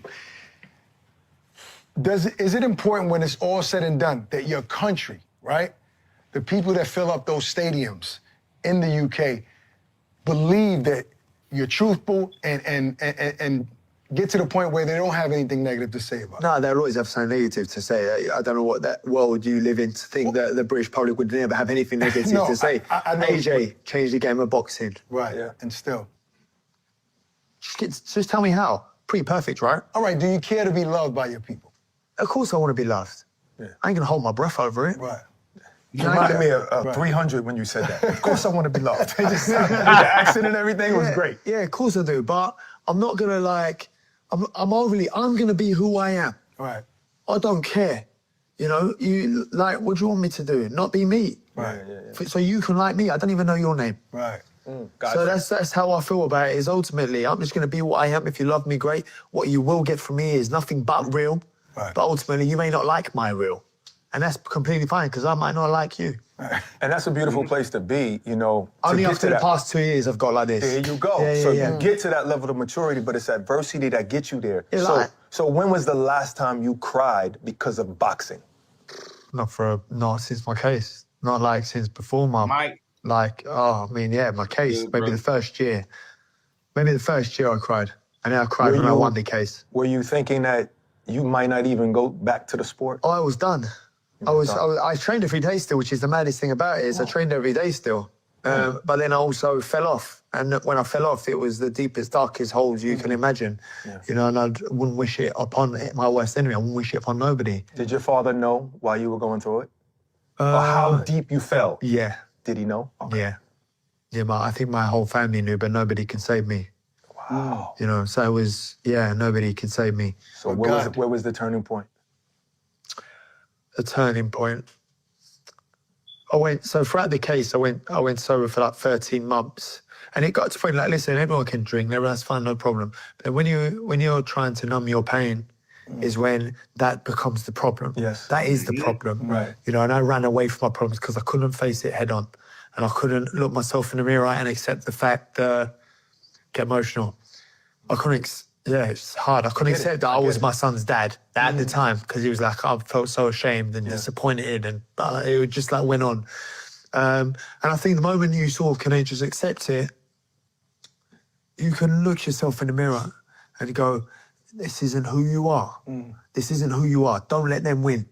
Like, you're not this guy. So, I don't know, it was like a real honest conversation with myself. I remember looking myself in the mirror going, is this who Eli's dad is? Is this who you are? Is this the sort of man you are? And what was the answer? No, it's not. And that was when I decided never drink ever again. And I will never drink ever again. So you ran to the alcohol to numb the pain. that. How often were you drinking? Was it every day? Oh, it was just substance abuse. It was just me, I couldn't cope. I couldn't cope. My faith couldn't help me. My family couldn't help me. Every time I come home, it was like, I felt shame. You know, I couldn't even walk in the boxing gym. And then I would go to the boxing gym. I'd wrap my hands, tell my trainer to wrap my hands. I'd start shadow boxing, start crying, and just walk out. But each day it got easier. You know, it was boxing for me was done. So does that make you... Man, I don't know, man. It's something real human about that I could just level with, man. Like, it's easy to criticize, but you just never know what people go through. And I remember around that time, he was going through it with that egg situation. And people, especially in sports, they don't allow you a mistake. You make a mistake, man, that's it. It's like, he's an F up. Man, McQueen, what's good, my guy? Chilling, man. I had to rewind it a couple times about the Ryan Garcia belt part. I could have heard it wrong. I thought he said something. I heard it wrong initially. I think it's the phrasing, the way in which he worded it. Basically, what he was saying was, now getting popular on social media, that is the equivalent of being a champion. Because back in that era, in order to get to the real bag, you had to beat a champion. Yeah. And he was saying, like, that's pretty much the modern day equivalent to it. Like, it's not even about the belt itself. It's how popular can you be. Yeah. And I think that's, honestly, I think it's pretty cool that it's like that. Because then what that does is now it opens up avenues for fighters to be able to say, like, look, this is my worth. And we're really seeing now, especially in light of the WBC situation, that the fighters are the ones who really make the championships what they are, not the other way around. Not the way that they would like us to believe. Because if you can just strip somebody on a moment's notice because you want to enforce a rule that you don't typically enforce, he's like, oh no, you got to pay me. You had nothing to do with sanctioning this bout. So now, to Conor Benn's point, you can circumvent that. Right. Now, if you can get your name popping, or if you have not faith, but if you have a fame or celebrity that you can leverage, like Jake Paul. Right. Jake Paul is out here fighting in these big arenas, Netflix deals, all that other stuff. And you got guys who are lifers in the sports. They've been fighting in the amateurs and doing all this since they was 5-6 years old, and they in the damn team combat league. Right. Because nobody knows who they are. So, yeah, like, you don't have to sit around and wait for the sanctioning bodies or for this one or that one to stamp you. If you have enough influence, enough celebrity to where you can leverage that and get people to show up and pay for your bouts, you know, put asses in seats, you don't even need to be a champ nowadays. Nope, you're right. And then with the way that these guys are disgracing the damn belts, it's like, why do I need to be a champion anyway? Conor Benn and Ryan Garcia are a couple examples of it. Hell yeah. You see how massive that event was with Eubank? Forget about it. He ain't have to be a champ to do that. It's crazy, even more to that point, that he made more in the Eubank non-title fights than he was in a potential title fight at welterweight. That's crazy. Crazy. That's why I tell you, it ain't all about the title. It's about the dance partner, man. Don't ever forget that. Yeah, the title add a little extra to it, but at the end of the day, man, a great fight is a great fight. When you got a good matchup, you just got a good matchup. Hell yeah. I think to that point, right, that you just made, I think that's in situations in which when we're really trying to determine, like, who is the guy. If you got this guy who's a champion and that guy who's a champion, and both of these guys are legitimate, right? It's like, yeah. Right. remember it's poisonous to boxing. Kind of just mixing modern day boxing. So we need to pick a side. Everybody talking to Shakur is complete BS. Talking because they got lips. Yeah. I don't see that fight happening. Joe is good with it, man. Let's say And that potentially Boston see too is somebody else who interesting. might be That going point through that the he same just thing. made, man, with the drinking, you can Yeah. kind of see it in his style. No disrespect to him, but like he talked about being emotional. Yeah. He kind of fight like that. He do. He fights like it. He do. Like no composure. It's like no poise. It's just let me at him. Yeah, you heard how he said he approached the fight with Shakur. He'll steam right at him. He just gonna go right at him, rough him up, but it's like that. What if that shit don't work? Man, then you talking about a whole different problem. It ain't gonna work. It's gonna be a whole lot of Olay. Shakur is the ultimate matador. I'm telling you, and then you gonna be pissed off, getting speeding out of it with Chad and shit. Oh man. Does it make you more eager to help them? Of course, I help anybody. Yeah. You know, ultimately, I know how hard it is and how hard it can be. But the main thing, like my advice to anybody going through something in life, and it comes in different shapes and sizes. You know, it ain't like, you know, one with public humiliation and shame, but it's all relevant to individual because people could be fighting battles nobody knows about. On social media, I looked like I was fine. Right. I was so broken. Yeah. I was so broken. You hit it well. Yeah, man, I was broken. You know, there was many times contemplated suicide. So it was like and it was always off of a night out or a weekend. It was always like, and that was when I just said, you know what? Before even winning the case, I said, listen, I'm never going to drink ever again. And I made that commitment to my family, to my kids, to my mum and dad. That's me done. And to myself, more importantly. And then I won the case.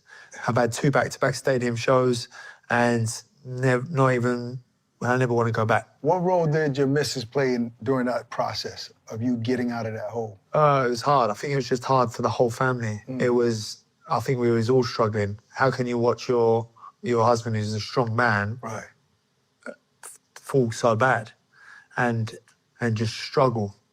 And then looking back, I think to myself, just how I could get that bad. You know, and I think it's just like me just wanting to be the best man I could be for my family. With or without boxing. You remember, retirement was forced upon me. Right.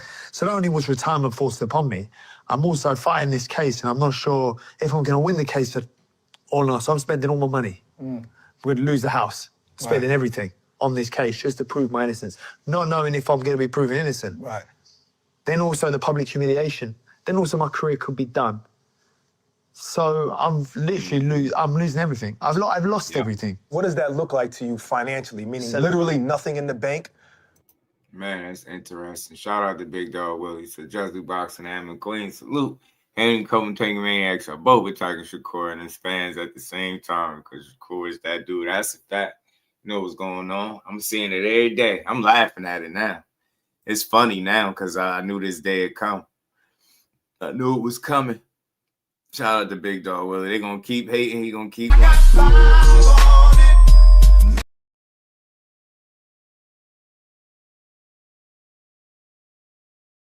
guy, much love to my guy, Big Dog Willie, man. Go and kick reckless ass. Yeah, I'm telling you, I think his form ultimately is what gets him beat, man. The inexperience, stuff like that, his approach. I mean, look, I ain't say he won't have no success, but I ain't with it, man. He just think that power, that bulldozing shit just work with everybody. Selling things? Selling all my houses. Did you sell? Did you actually sell houses? No, but it was on the verge. It was contemplated. No. It was there. Like and it was like on the market. It was not on the market, but it was there. It would have to have gone on. If it went on for another 2 months, 3 months, it would have to have gone on the market. I just bought the house. Yeah. But the house was an expensive house, so I just bought the house and then bang. Because you go, so what if I'm injured? If I break my arm, no problem. I'm out for 3 months. No problem, I'll be back. Yeah. When you're talking 2 years and no end in sight, you're sitting there going, fuck, I'm spending all this legal money, my money on legal bills. Right. But I've got kids here. That's and then real. my daughter was just born. On the day my daughter was born, I found out I lost the appeal and was back in court. But I thought my daughter was a sign from God that I had come through it. Right. So I was like, oh, thank you, God. Like, yeah, like I've been, you know, like we made it and we're through. And then the day my daughter was born, lost the appeal, and I was like, it was like my daughter's birth was taken from me. And then also I then spiraled down again. I was like, all right, so God, that's like, crazy. you obviously ain't in this. And then that was when my faith really let me down. And I just, that was the worst I'd ever been. But how does that look like with the bank? Is it you going in there saying, listen, I got a big fight coming. Eventually I'm going to fight and I'm going to catch up on the mortgage or whatever? No, I was up to date with my payments. You was up to date? Yeah, I was up to date. I wasn't behind on my payments. I was up to date on my payments. But then they weren't coming in. Nothing was coming in. It was about to get to that point. It's about to be short. It's about to be short. It was about, should I start back painting and decorating as a part-time job? You know, wait, that's what I was going to ask you. Are you thinking about what else you I can did do? think about what life would look like. You did think about that. Yeah. Like, so what kind of job would you have gotten? I probably would have been, you know, the guy at the top of the water park slides in Australia. I would go, go. No, you're the guy that pushes them down. Get down there. Not the way you like nice watches and cars. But you know what, that can come and go. What I learned about myself was, first when the case happened, I sold my Rolls Royce straight away. I sold my Porsche straight away. I sold my watches straight away. I don't hold on to this because you know what, ultimately, like, nice things come and go. You can go. You replaced all that quickly, though. Double like. Can you pass me one of those? Let it go over here.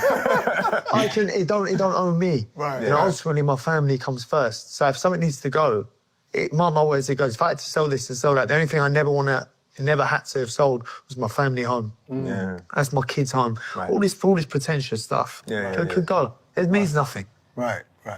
Did you think that you would lose your family? Like, no, I wasn't. I never thought about it, but thinking about it now, I never thought I'd lose. That was one thing I know wouldn't go. That's a good wife you have then. Yeah, I never felt any threat or any concern that my family would go. Bearing in mind, I was a state. Like, what you see now and the guy you see now, and the guy I was before this, I'm ambitious, but I went so far the other way, I was unrecognizable. You're talking, I lost control, I was in self-destruct. If I was brave enough to kill myself in other ways, I would have. Done it. You know, so I was in a bad way. Like, I can't even tell you. That's why I never run from your problems. Never run to substances to numb the temporary pain. So you can be around party and people drinking and stuff, not tempted at all. No. Man, he made himself vulnerable as hell in this joint right here. I ain't gonna lie. I respect it, man. Just, you never know what people go through. He went through a lot, man. And while people was on the joint clowning him, his career was in jeopardy. Money getting short. Man, that shit real. He's selling Porsches, like all types of shit, selling whips, watches. I respect it, man. He making contemplated picking up a gig at an amusement park. Right. You know what I'm saying? Bruce, he probably would have been a painter or some shit. Shout out to Oster 140, man. My guy, appreciate the love. He said they keep going with the narratives. Keep acting like you don't see all your favorites losing to Shakur. It's all good. I had Shakur death, so I care. I'm telling you. I'm telling that harsh reality, Oster, where he start kicking people's favorite fighters' ass, is going to be a tough pill.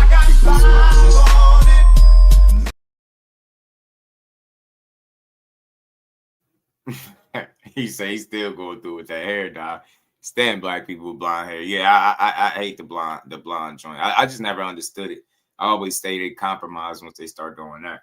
I've never understood why is that such a popular hair color choice for the fellas. I would never do it. Black is as far as I'm willing to go. It's the pancakes. That's it. You can't help with the pancakes. But, no, I never had it's never an issue. Okay. It was never like, it was never an issue. It was just me not being able to cope. Yeah. Yeah, it was never an issue before the case. It's, whereas it was when I just couldn't face, I had to numb myself. Yeah. And that was when it got really bad because you're just self-destructed. I was a mess. I was a mess. So for me to pull myself out of where I am, because no one knows how bad it got. Right, no. For me to pull myself out of that to get to where I am now, it's like well done, Con. And I think because people know now, right? You've talked about it recently. I think that a lot of people that did have some things to say about you after the 2 fights and you expressing yourself, I've noticed that people are falling in love with you again, so to speak, and people from your country because you're so open and honest about how dark in a dark place you are. You've been proven innocent and so on and so forth. So people are turning around. You are flipping people. Because I'm the crazy one that reads through all of the comments because even me, I can't, it's hard for me to go through negative comments about me or Barack, because they do it. It's hard. So I never read comments, but he'll screenshot it and send it to me. Everything. It's not easy because you put so much work into the craft and when people ignore it and they just say negative things. It's tough. Ultimately, for me though, it was the worst of the worst. Made fun of me. Because I've not had to display any resilience in my. I've never had to go for anything. Right. I've lived a sweet life. Right. Lived a good life. I've been through no adversity. Bang, slap in the face. I'm on cloud nine. I just knocked out Algerian manhood and bang straight in the face. How do you cope with that? Yeah. Conor Benn this, Conor Benn that. My dad, the family name, my kids, my wife, my house. I've lost it. My whole world froze like a ton of bricks. So you're telling me I'm trying to hold on to something that I felt like was just slipping through my hands. I've lost my whole career earnings. I'm like, it's all going, it's all crumbling right in front of me. Right. And I lost myself. His whole career earnings, man. So now it's like I couldn't even bear the thought of even going back people to online taking shots. Celebrating, going out to with the boys. Just think of that real quick though. Just think about that. You never know what a person go through, right? But then we adding to it. This dude say he was suicidal multiple times. Just something to think about, bro. It's something to think about. That's why I'm very respectful of what my interactions with other people, period. Because that's what I want to return. Like all that, you just never know what you'll be adding to or what somebody going through, man, when you out there playing. But that shit, I think that situation humbled the hell out of him, man. I think that shit humbled the hell out of him, for sure. And it was dope that he was able to get 2 massive paydays. Shit, no wonder he was definitely willing to take them fights back to back, both of them. Too much money in it for him not to. Too much money. That's a fact, MAW. I'm not about that life. What is the best advice your father gave you during that time? Best advice my father gave me? I don't know, he was broken too. Oh, wow. So he was hurting with you. We were both bad for each other. Dang. Yeah, because he was... I'd come in the house sobbing, like on his shoulder, crying like a baby. I'm vividly just like head on his shoulder. I'm a grown man. I got my wife and kids in the house. So... And he's crying, and we're both crying because his son's in pain, but he can't do nothing about it. He doesn't know because he's going through something. Yeah, but what do you do? Yeah. Because no one can save it. So it's when I looked in the mirror, and that chat I had with myself in the mirror was like, this isn't who your son deserves. Oh, God. This isn't who he deserves. This isn't who you are. What, you tell me I'm not going to be a present dad? You're telling me I'm not going to be a good dad. You're telling me I'm going to be a dad that ain't going to be there for my son. I'm just going to go out and live my life and party. And look how proud you made your father and your son. I mean, when he come for 20, 30 years, come back and watch those 2 fights. And it's, to your point earlier, you're going to be remembered for those 2 fights. Regardless of you going on to win world titles and making tons of money, you cemented yourself and legacy. So hopefully next year I'll be in another Fight of the Year. So a Fight of the Year award. So before we get out here, let's just talk about that. Look, there's talks about Rolly. Barack wants you to fight the winner of Garcia and Barrios, right? I don't care. I'm just saying, go for the straps. Go for your first love. That's it. That is my first love. So if you had those options in front of you, you would choose that first. If Eddie calls you tomorrow and says, you know what? All right, he's okay. Shakur's okay with 12 pounds, all right? Hydration, in London, in Wembley, in whatever.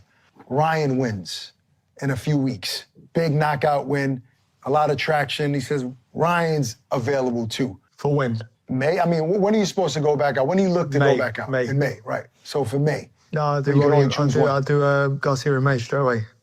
For the world title? Yeah. So show me the numbers.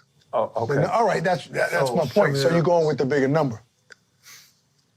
To an extent, I'll be willing to lose. I'll be something. I'll be willing to lose something. I'll be willing to lose money for the belt. Yeah, the hell with the WBC. They both. So you know, you guys just proved me right here, right? So all that stupid talk y'all did, giving each other a pound and all that. You know that, right? Bogus, holding on to that. You know that was crazy, If right? the number's big, he's going with I'm the very competitive here. I'm letting you know that right now. All right, but listen. You win. All right, last question. He said you're a big star in the UK. I seen that myself. They love you. I seen it.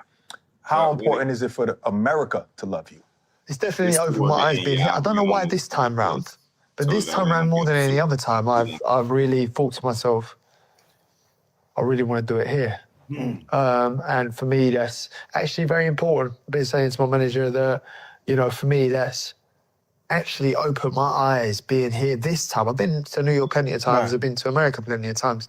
I don't know why this trip or this time round, I've said to my team, we need to crack it here. I think, you know, speaking Spanish, fluent in Spanish, also my fighting style, you know, and as well as just me loving to fight and, you know, bringing entertainment, I'd love to come over here and mix it with the American boys. And fight at maybe Madison Square Garden, the Mecca That'll be a dream. boxing. That was my first time there.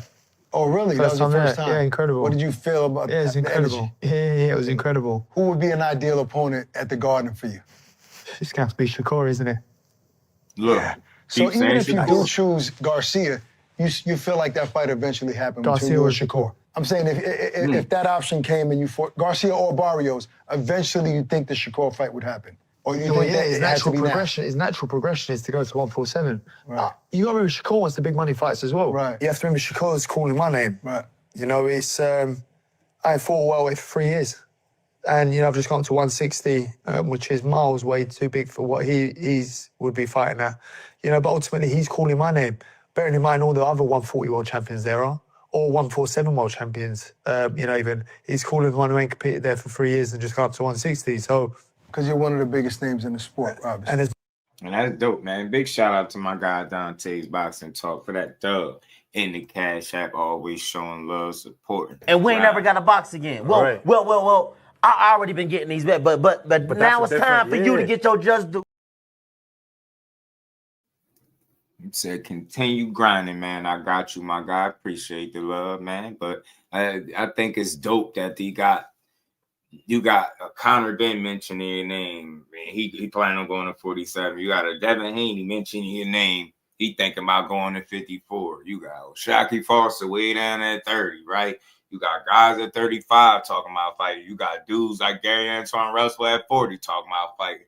Like, it's a lot, man. That dude just put himself in position to have a lot of options. Shout out to Jonathan 97. Appreciate my guy Dante one more game, man. Much love to my guy. Keep going. It's almost over, y'all. As much as it pains people to say it, or as much as it pains people that I ain't got a title and people still calling my name, what do you want me to do about it? Right. And also, you're growing. So if you can make 147 right now, if it happens, like, it's not, you can't stay there for too much longer, right? I reckon I have this year left in 147. So that Shakur fight has to happen soon because he still wants to go back to 135. So eventually, maybe we never see that fight if it doesn't happen now. Because of that. Yeah, I mean, listen, money always talks, doesn't it? You know, money always talks. So ultimately, listen, I'm about securing my family's future. Right. You know, for me, what I have now is nothing to where I want to be. As I said, I want 100 mil. Right. You know, I want to make 100 mil over the next few years. And then I might look at retiring, maybe. Your next 3 opponents, if you had it your way, in the order that you want them in, who would they be? Irrelevant of the dates and times. Regardless of anything. I'd probably go Garcia. If I'm fighting twice this year, I'd probably go Garcia and then Shakur. And then you're done at 147. Because Garcia would be a stadium show. Shakur, another stadium show. If I could do 2 more stadium shows this year, you know, that'd be great. Wembley, Tottenham again. So yeah, I'm starting to feel like that too. Would you do it here if I have to do Shakur in Madison Square Garden, but I think Garcia, you got to remember, they also want to come to the UK. Right, of course. Right. Of course. So they want to do a Mayweather and Hatton. Yeah. Or like, in terms of getting the British crowd behind them. Right. That would then mean them coming to the UK. I mean, they don't really do stadium shows. Right. You know, here? Dallas. But usually come Dallas to watch me and Garcia then. But we pack out Tottenham Stadium or Wembley Stadium. True. Amazing. So how many more years you think it'll take for you to get to that 100 million? See how the end of this year goes. See how the end of this year bro. goes. Yeah, see how the end of this year goes. I thought you were going to say like maybe 5 more years. I was like, we'll check back in. Yeah, no, realistically, I reckon, providing it goes the way, listen, my career's already gone past what I thought it would, you know, but now I have a new set of eyes and want to achieve a lot more. I reckon maybe end of next year, we'll see what it's saying. If I can get, you know, I would have liked 3 fights this year, but ultimately we'll get 2 fights in, I reckon, this year. God willing, win them both. And if not, people will still want to tune into a street fight because I'm an exciting fighter and I put it all on the line every time. That's a fact. And then next year, we'll see what it's saying. But ultimately, 100 mil is my number. Okay. Do you feel like Shakur should be, people are saying that he should be considered the best fighter in the world today after that performance? Do you agree with that? It's a bit of a hard one because when you say best fighter, in my head, if you're talking technical, yeah, pound for pound. But if you're talking like, I mean, if you're comparing him to the likes of like Inoue or Bam Rodriguez, they're for me like my type of pound for pound fighters, right? Because they're not just defense all the time. They're not just, you know, their attack, defense, slip, slide, counter, roll, bang, bang, bang. You know, miss, pay. You know, whereas I feel like the defensive style, yeah, it's good and yeah, like it's great. You said something about Haney. He said, why fight him? Like he can't sell this. He said he's a phenomenal fighter, but he's boring. He said Haney and Shakur is track stars. He kind of downplayed fighting Haney. You get what I'm saying? But and that's interesting. I wonder why nobody brought that up. At 47, Devin Haney. I wonder why. For what you want to do, but it's very negative, and I don't think that's like pound for pound. Lastly, do you think Tank Davis, who's also going through a dark place right now, Gervonta Davis, very different dark place. No, definitely so different. Like definitely different. Not comparing it to you. No, but you're talking like dark place. Like, I mean, I can't. Does he come back from it though? I can't respect it. I can't respect it at all, by any measures. When you're talking to someone who's got, you know, sisters and a daughter, I can't respect it. I can't respect him. Forget his accolades. Who you as a man. You know, so listen, I get everyone that battles their demons, but that's your character. Do you understand? So for me, when you want to sit here and ask me about Gervonta Davis, do I think he belongs in a ring? No, I think he belongs in a zoo. You know, he's an animal. You know, and you got to think that's in public. Or grabbing us in public. So what's happening behind closed doors then? Do you know what I mean? So I'm very personal about this sort of thing. Of course. Do you know what I mean? Because anyone put their hands on, like, you know, my daughter, you know, yeah, it's wrong. So yeah, I think he belongs in a zoo. He don't belong in no boxing ring. You know, boxing's about class. It's about respect. It's about integrity. You know, it's about discipline. It's everything he is against what the sport is. That's my opinion, and I stand on it, and I firmly believe in it. One hell of a fighter, favorite fighter to watch, sick fighter. You know, savage. Could be losing and then knock someone out. You know, in the last minute, or you know, he'd be losing the fight and then pull something out the bag. You know, a great fight, exciting fight. Boxing needs styles like that, but boxing don't need him. Would you like to fight him? Look, I get all of that stuff because, you know, I got a daughter. You know, we all got sisters, aunts, mothers, and stuff like that. You know, just women in our family and our lives, period. So none of us condone that. But I just think anytime it's very tricky asking somebody about the next person's situation because, like, I get where his angle is. Like, he's just thinking like, damn, that's just who you are. You this, you that. But I think if you really deep dive into the situation, man, it's definitely, you know, some bad decision making there on Tank's behalf. But I don't think he belong in no zoo. You know, that think about it. Like, Conor Benn probably not thinking like that, but that's not the best thing to say. But I get it. You know what I'm saying? I would just say, I don't think he belong in a boxing ring. But zoo, say a black man belong in a zoo really ain't. It's just hit different, but I understood his point. You know, he just don't condone it. None of us do, but at the same time, you know, you never have all the details in situations, man, especially when as it pertains to Tank. So sometimes you just gotta wait, see it through, man. But I get it, man. He just going off of what's out there and what he's hearing, but nah, man, I just think that man need therapy, if anything. To hell with a boxing ring. know what I mean? Go take you a good vacation. Go meditate, whatever, pray. You know what I'm saying? Like go do something. You know what I'm saying? Go see somebody. You know what I'm saying? Whatever it needs to get back on track. But that's just me. I'm always hoping for the best in people's situations. But the zoo thing was a little crazy. Yeah, during Black History Month, he bogus. He bogus, man, Conor. But I know, knowing him, he probably ain't mean it that way. But he's an animal. Like you get me. He wasn't thinking like zoo, monkey. Yeah, he just thinking animal. Like dude, rough house and women. I get it, but I'm telling you, sometimes I'll say this: everybody hold themselves accountable. We don't condone no type of violence. You know what I mean? Unless it's in the square circle and it's sanctioned, right? But you always have to. I know when it comes to Tank, they've made it a lot worse than what it seemed. They've made things, they exaggerated things. I've heard people say that he beat on women, he's doing this and that, but I haven't seen any evidence of that. You get me? And that's a stretch. It's grabbing somebody and beating somebody else. That's way different, man. You don't rock with neither one, but damn, I'm not about to make it. I'm not about to juice it up. So that's all I'm saying. So I know Conor Benn is speaking from what's out there, and a lot of what's out there is not always as accurate. Like they magnify the situation to make it a lot worse than what it actually is. So I'll say that. But let's keep going. It's almost over, y'all. If it ever presented itself, I'll probably not. I used to want it. Right. But no, I don't think it belongs in a boxing ring. I think anyone who puts their hands on women should be banned for life in a boxing ring. Well, I tell you, man, you are one of the most exciting fighters. As long as he had that same energy with everybody else, because there's countless amounts of people, man. Like, you know what I mean? So just have that energy with everybody. You know what I'm saying? In boxing, I can't wait to see you. What's next? If it's Barrios or Garcia. I feel like if he ain't for a world title, he's going to be extremely disappointed. Yeah, he's so calling my phone going, "Con, you sold yourself, man. You sold yourself, man." You're just a big letdown. Well, I don't care who you fight next, man. Let's get it in. Conor Benn. Thank you, brother. Shout out to Ak and Barack, man. They do a great job, man. Doing their thing, man. But that was a good sit down, man.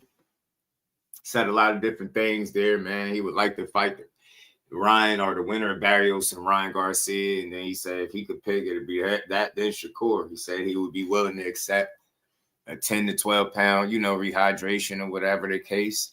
Because I think he understands that money that he can make. If somebody makes him do it, maybe they'll pay him for it. So it was a solid interview, man. They always do pretty good work.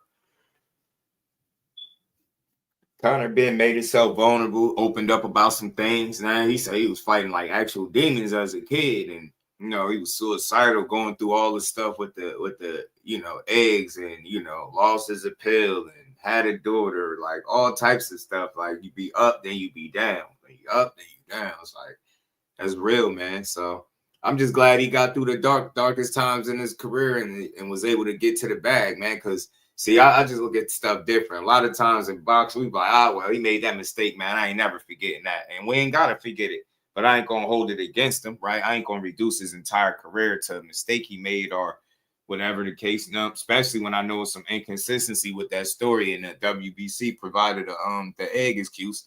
That was crazy. So just something to think about or look into if you ain't familiar with that story. So it's something worth noting. You know what I'm saying? But let's see who he getting there with next, man.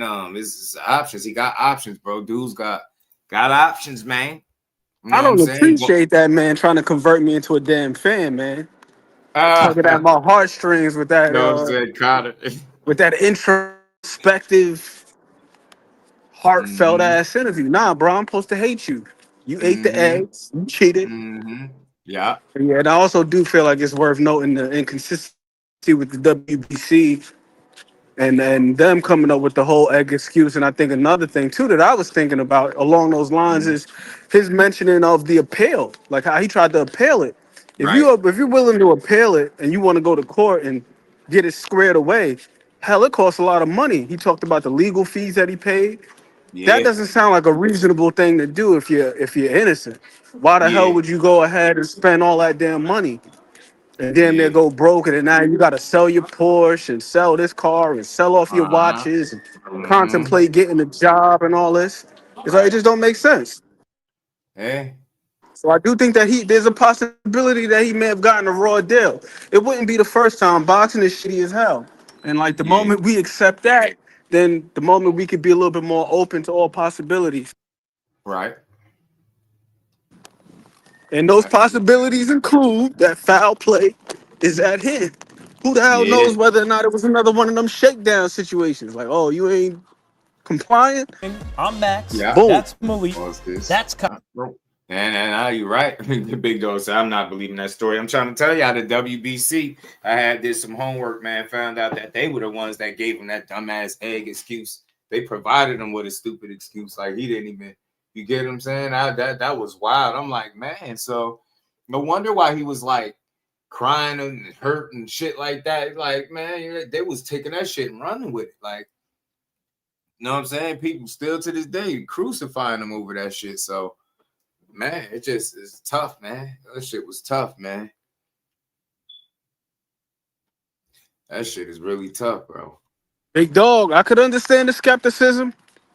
Me personally, I'm not too far on either side. I'm not going to say what the man did or didn't do.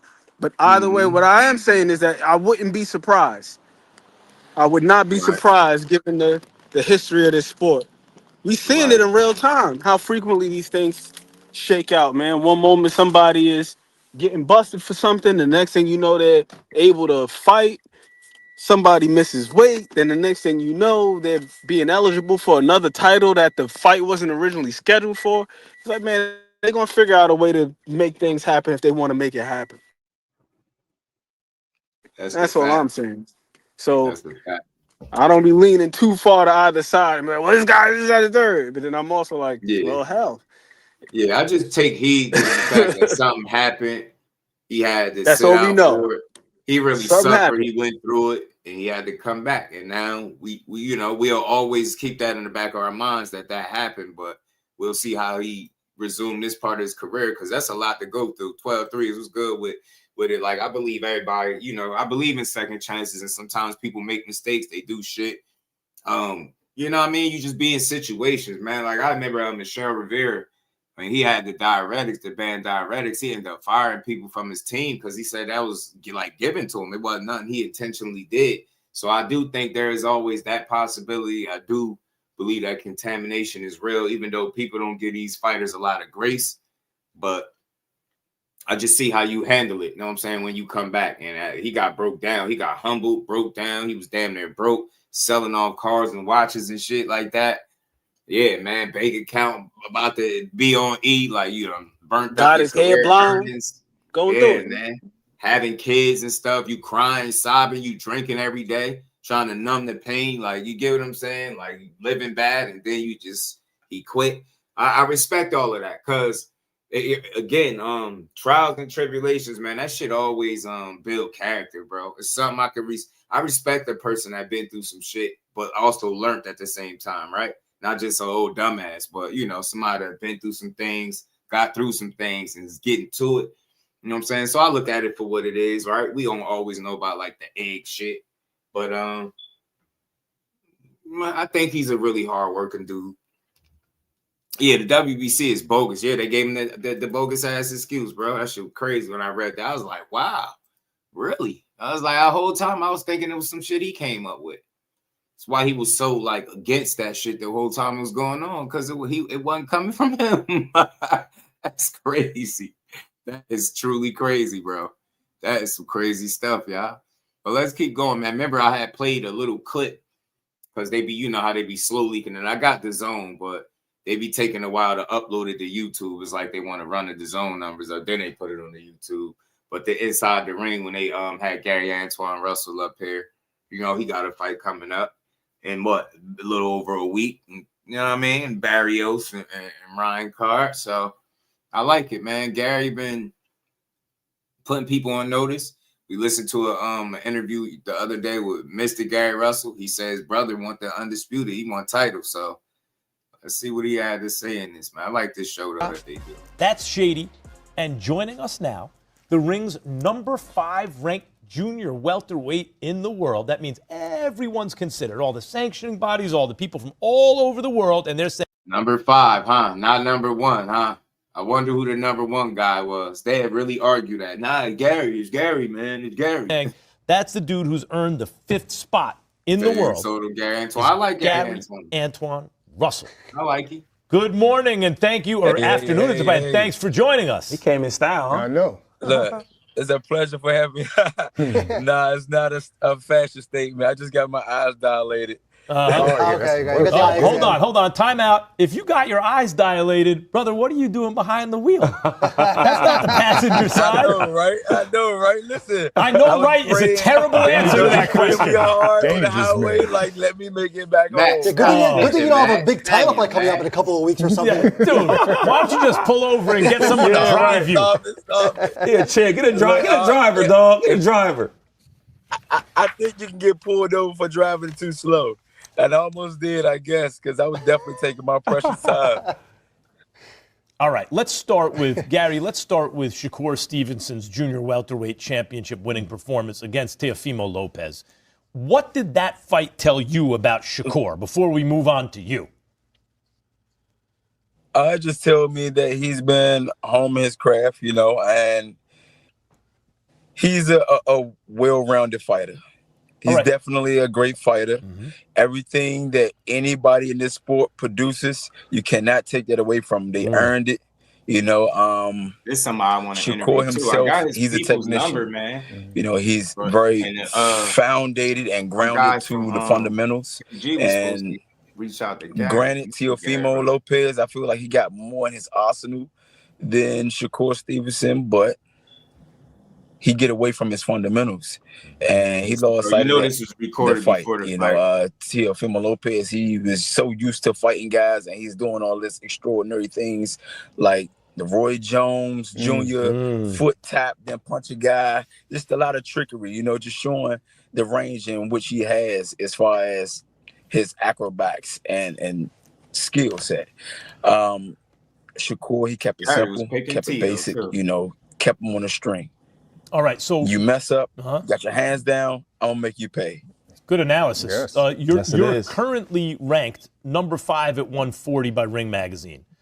Gary, this is a division with a lot of talent, including Dalton Smith and Richardson Hitchens, who you beat a gang of times in the amateurs. If Shakur stays at 140, a win against either one of those guys creates a mandate to fight Shakur. And if Shakur leaves the division and goes back down to, say, 135, and you beat both those guys, you are now the Ring Magazine one and only and genuine 140-pound champion.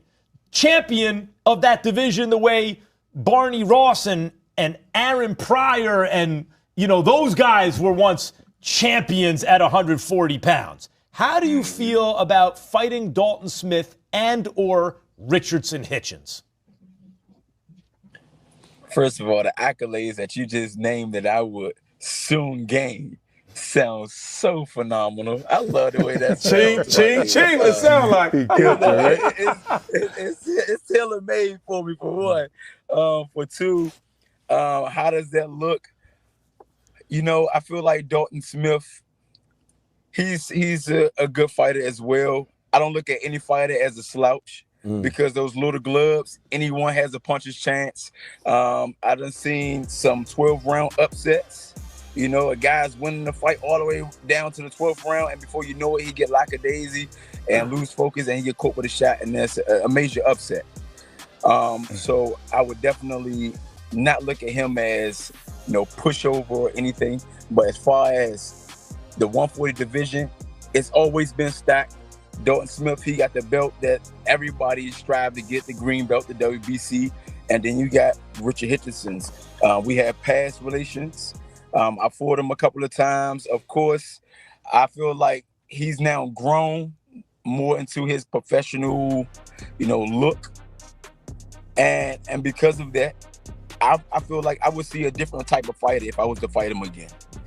But what they say. I'm glad he's saying that, because I think so too, man. I mean, I get it. I think he's still a tough fight for Richardson Hitchens now, but it's definitely be a different fight, man. The dude is I'm telling you, it's something about pure boxers. Like, they don't get the respect they deserve. These smart chess player guys that can pick and poke, and you get what I'm saying? They ain't the super offensive, but they very well rounded, and that's what people be missing. A lot of these guys, they'll be having too much of one or the other.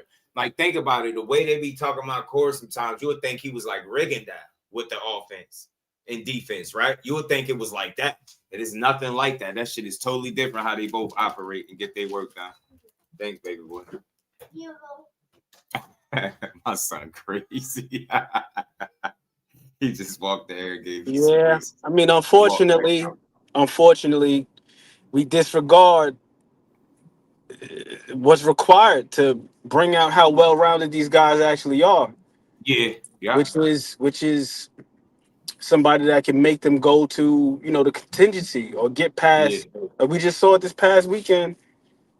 Man, once you get past the jab, it's food. Now, Cora, I know personally from watching Cora, like really studying him, the dude got a nice inside game. He's way physically stronger than what he's given credit for. Like, he can handle himself in there. He's sturdy. I keep saying that. He's sturdy as hell. If fighters keep saying it. You heard Sean Porter say it. He's strong. He's a lot stronger than I thought. Like, I'm like, and it showed up in certain fights in the past. But if you can't get past the jab, Shakur is not gonna allow you to just walk in. Yeah, he ain't about to just be fighting for the sake of entertaining the crowd like that. That's over with. That's bad. So if you want to expose how well-rounded he really is, you got to get past the jab. Get past that first. Right. Break the distance on him. Push the pace on him and get him to break position. You got to do something. If not, he's going to be in cruise control. He's going to jab you and keep you at range, change the position, jab you, keep you at range, and then when you take a step back, then he take a step forward. Right. It's crazy to know that even if he had got past the jab, like you mentioned, you just would have forced him to do something else. It wouldn't have been as simple as what you think. Because I didn't envision that being the primary weapon the way it was. Like, I was just watching it yesterday, and he had a sequence where he let about 4 of them bitches go in a row, bang, bang, bang, bang. I'm like, yo. and that was the firmest I've seen his jab look. Bro. Yeah. And T.O.'s head was snapping back. It was right. He was past Spencer. Just fade. I just watched it sap right out of him. Then I seen him get cut. And then I just seen the blood. Then he at one point, a couple points. It's like that was another thing too that I ain't mentioned enough of. His corners suck. His corners suck, man. And it almost made me mad. If it wasn't Shakur, if it was anybody else, like a fight where it's like I ain't rooting against you. You know what I mean? I wasn't rooting against you per se. I just, of course, rooting for my guy. But man, your corners suck, bro. That cut stayed bad.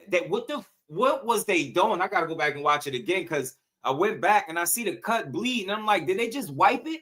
Where's the medicine? Like, y'all ain't got nothing to stop it? Y'all really unprepared. So this man has scar tissue and has been cut in several fights. Even when he don't get cut, he be very close to bleeding. It should be looking very red and all types of abrasions. How are y'all not prepared for a guy that has scar tissue? Mind blown how unprepared they was in that regard. Like, that's just ridiculous, bro. No excuse for that. Terrible, bro. I'm like, man, y'all just let the man just anything, man. So I still got Gary over Hitchens. I think he's too tough and he could box. I mean, look, I wouldn't argue that because that's a fair point. A lot of people say that. I just always will say this. Just think about Puello and what we probably thought about that fight going in there. I think I like Hitchens more than Puello. Maybe I like him more, don't mean he could beat him, but yeah. Like, what I'm basically saying is not just because Puello he employed a certain game plan and strategy that was very effective for what Gary was doing and wasn't doing at the same time in that fight. But I feel like once you open that door, like how would you categorize a guy like Alberto Puello? You would say he's a boxer, right? But with Puello though, I would say that because here's the thing with Richardson. Richardson, he got a damn good jab himself. Yeah, and that's what I was gonna say. He got a nice long jab, and he keeps you. He keeps you at the end of it. I think with Puyo don't necessarily use his jab like that. That's one of the things that pisses me off about him. But the thing with him is that he's a pretty damn good counterpuncher. So it's like if you step in and you overcommitting, he can catch you on the way in or catch you on the way out. Whereas Richardson Hitchens, that's not really his bag like that. Not to say that he can't counterpunch, but you seen with the damn Gustavo Lemos fight. That was the biggest issue that he had with him, was that every time Lemos was breaking the distance, the only recourse that he had was to clinch. So I feel like with Gary, like Richardson would have to take a few more opportunities, like to punch in between, more than he generally does. And I do believe that he has it in his bag. I don't think it's a thing that he's lacking. I just think it's more of a it's like more of a mentality thing. And this is why I always go back to that damn John Bowser fight, because I'm like, yo, that's the Richardson Hitchens that I want to see more frequently. I'm not saying go out there all willy-nilly and just be wild, but even in the Bowser fight, he boxed him, but then he was also assertive, but it was from a safe range. Like everything was just ones and twos, and then a combination of the 1-2. And it was from range, bro. He ain't have to mix it up with him on the inside. It ain't have to turn into a fight. And he was still able to box safe and box clean, but still put hands on that man. I don't feel like he does that enough. Right. I'm with you. I definitely understand that. That's all fair and it makes sense. I just heard so many people say that. I just feel like what you said, I can't disagree with nothing you said. It's spot on. And then look, I'll add this to it though, because of the specific fight that you like to reference. That I also like referencing the John Bowser fight. That's one of my favorite like performances offensively from Hitchens. I feel like he was being a bit mean in there. Like with them right hands, he was stinging him. Like he was tagging his ass. Oh my goodness. Dig this though, Aunt McQueen. Do you remember who he said he was sparring with for that particular camp? I think it was Core that he was sparring with.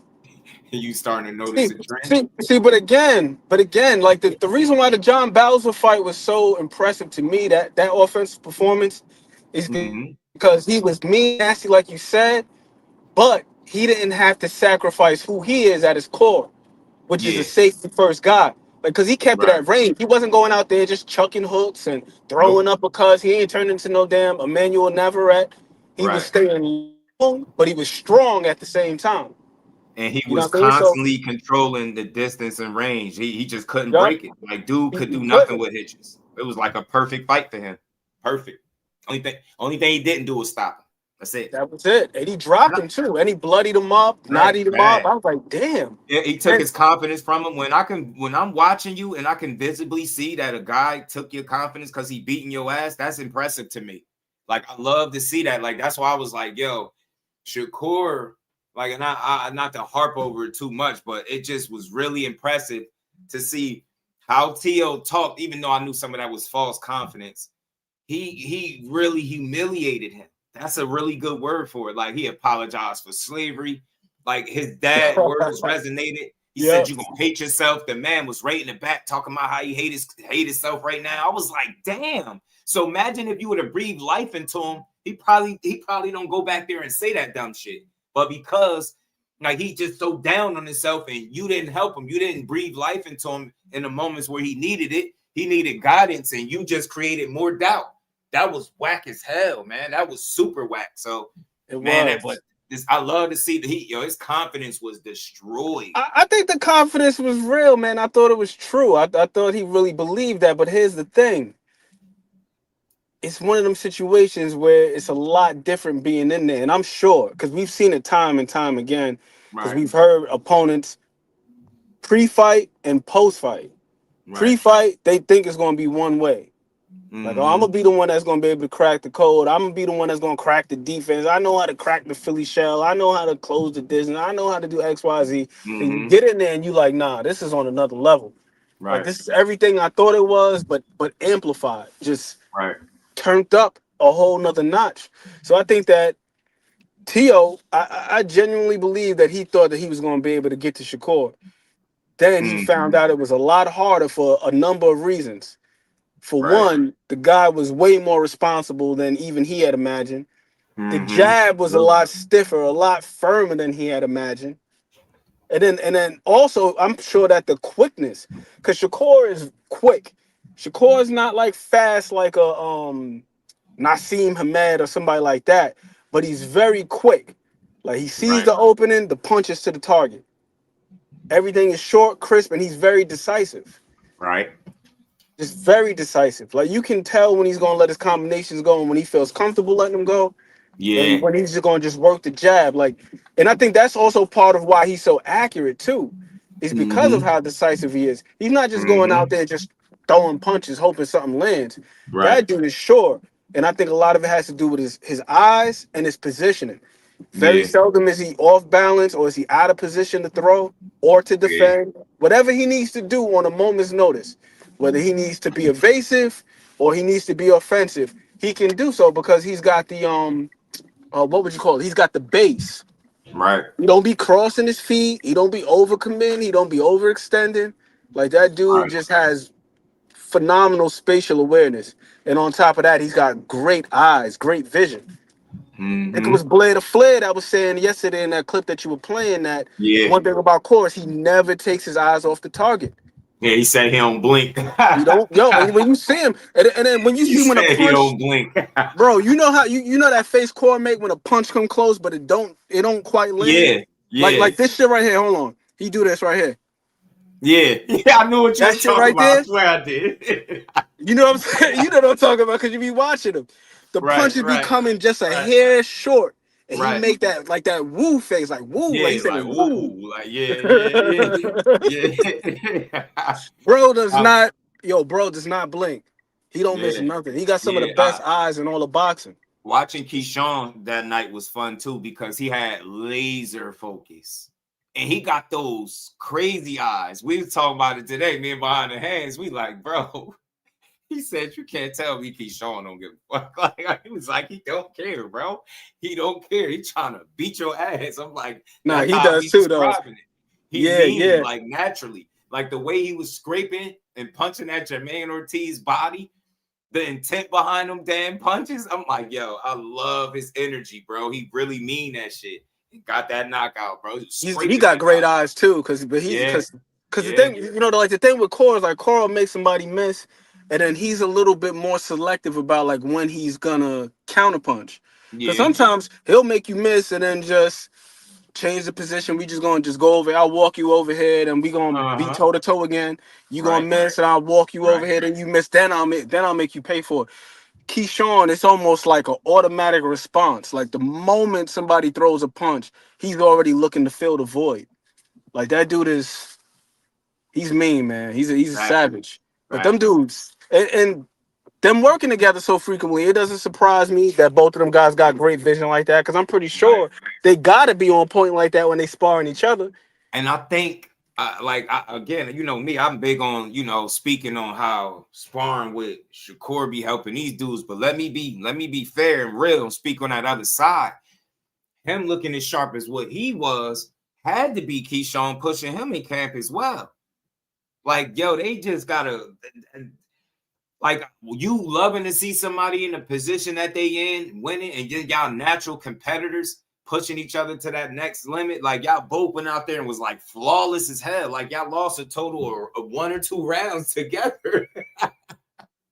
That shit crazy. In 2 fights, Rose is out there pitching no-hitters and shit, man. Shit crazy, bro. And then Key put the cherry on top, man. He scraped that body, put him down. He made it to the last round, and then he got the body again. I said, damn it. He wasn't letting him up out of here without getting that body. Them guys, man, they Ken and Ryu, man. Ken and Ryu. Yeah. The Bash brothers, Mario and Luigi. But just seeing how they operate is so impressive to me, man. Like the focus, like you really can't. Yeah, them dudes was really locked in. Man, but I almost forgot I had this up here, Mr. Gary Russell, man. This was a good little bill, but I'm gonna try to play this through. It's not that long, y'all. Let me play this through real quick. Some habits is hard to break, and I still see the same old habits that he had in the amateur. So hopefully I can, take advantage of those and come out victorious once more again. You know, but you brought up the two main guys that I'm actually striving for right now. You know, because if I was to have a true hit list and I was to go down in a line in order, who would I deal with first? It definitely will be Dalton Smith first, because he beat the boogeyman and he got the belt that I want, Matias. And then you got Richard Hitchens. After Richard Hitchens, you had Teofimo Lopez, but now you got Shakur Stevenson. He took that belt. Okay. I like, by the way, these answers, guys. Shakur Stevenson will fight me. These guys, these answers that you're giving us, Gary, it tells me two things. One, you give credit to other fighters, which makes you look better if and when you beat them. I don't know why fighters take credit away from guys. And number two, you got your head screwed on straight because you're not sleeping on anybody. So yeah, first off, Gary, right, you're going to fight Andy Hiroka, who's a quality fighter, Japanese boxer, number 10 in the Ring Magazine rankings. That's going to be on the Ryan Garcia-Mario Barrios undercard in Vegas. I'm excited to be there for it, Gary. But look, you were supposed to have this fight in November, and then Gervonta Davis, gets in trouble with the law. When he goes and does that, allegedly, it messes you up, and you have to wait 3 months essentially because PBC is no longer involved with the Jake Paul fight, and you get pushed off. Exactly. What's your reaction to that? And what have you been doing these last 3 months? That must be so frustrating. I am so glad and proud of myself. I really pat myself on the back because I be so locked in and I look at things as just like, okay, I got a quota. This is the goal. And until everything is, cleared and checked off, that's when I can truly enjoy my time and pat myself on the back. But moments like these, I have to pat myself on the back because I learned that patience is a virtue, and little setbacks like this, it tends to happen in this profession all the time, and even though it happens all the time, you still have to adjust with the emotional part because you burning yourself out, you getting the butter from the duck in the gym. You preparing, you training, you dealing with blood, sweat, and tears, and etc. And before you know it, they say, oh, the card is canceled. Now it's like all of the work you put in is for nothing. And then you got to deal with the psychological torment, that turmoil that's there. It's like, oh man, I don't want to keep doing this. Every time I get in shape, I got to start. I'm glad and I'm proud of myself, and I'm glad that I understand how patience works. I was told that patience isn't the ability to wait, but what you do while you're waiting. So because of that, I kept my foot on the gas. I didn't press down on the gas as I was like getting ready for the fight, and I'm 2 weeks out. I dialed back a little bit because I didn't want to leave the fight in the gym. But I kept my mind straight. Emotionally, I was okay. And I looked at it as, all right, this is just something that happens in a profession. We get through this. Yeah, and that's it. Speaking of stepping on the gas, right? You step on the gas in the ring constantly. Yes, he does. You fight like a Mexican, in my opinion, and that style. So I love watching you fight. You're one of the best action fighters in boxing. You don't fight like no Mexican. And I know you're a student of the game. Obviously, your brother Gary, training you now. He's a student of the game as well. What are your thoughts on Andy Hiroka as an opponent? Because I know he's not well known to American boxing fans, but he's a very good fighter in my opinion, and it's going to take a lot to beat him. Yeah, it's definitely going to take a lot. What I know about Andy is that he's a long fighter. He's lengthy, and I'm pretty sure he's going to utilize that. A lot of people have been paying him step-aside money because they want an easy victory. No one wants to get in there and have to work extremely hard for a victory. If you can get an easy victory, then why not? Some people say it's a smart move. Some people say it's an investment move. What may have you, but Andy Hiroka, he isn't a slouch, and it's been a post that's been made saying, oh, he's getting rich based off of step-aside money because so many people did not want to fight him. Yeah, there's a reason for that. People are paying him to step aside because he's dangerous. Right. Yeah, there's a reason for that. Gary, it's something I always admired about not just you, but your whole family. You come from a boxing family, I would say. And what it was is I noticed that you, like, as far as I've been following you guys, you never had to go away to training camp. You and your brothers are always been disciplined enough to stay at home and train. Is that something that you're continuing to do today? And if you are, is that something you recommend to young fighters coming up behind you? Yeah, I wouldn't recommend it. What I would recommend is for the young fighters that come up behind me to be mentally militant, you know, and have that focusedness that's going to allow them to be grounded and founded to what got them to where they are. Right. You know, Andy and Roke are pretty sturdy. Dante. Credo, another undefeated guy style too. of fighting, all of that is homegrown. You know, so I got Gary. You got fighters now that they take a loss with their coach and they go out and venture and try to find a new coach or a new trainer that they can be comfortable with. Keyword is comfortable with. So when you're in that ring and you down on your last leg, your last line of defense is your cornerman. Your last and sometimes your first. You know, and if you got good cornermen, you're going to put your trust in them. You have to put your trust in your cornerman, and that's blindly. And a lot of times people go out and they deal with new trainers and they gotta unlearn and relearn. And then they gotta add that trust factor into it all over again. I don't have to do that with my brothers. Right. They've been with me my whole entire life. And I don't think the trust issue would ever be a problem. You know, Antoine, I want to cut you off and ask you that because in sports, it's unique to have all your brothers all having the same name, all being competitive. How's it been like this coming up? And now your older brother's training you. Like, how's that part? Because I had an older brother and he made the NFL as well. And I can only imagine him being my coach because we compete all the time as kids. But now, like, damn, I got to listen to him in the corner. Like, how has that part been, though? Because that's different. You haven't really seen a lot of that. It is different. That's funny you asked me that because look at it from this perspective.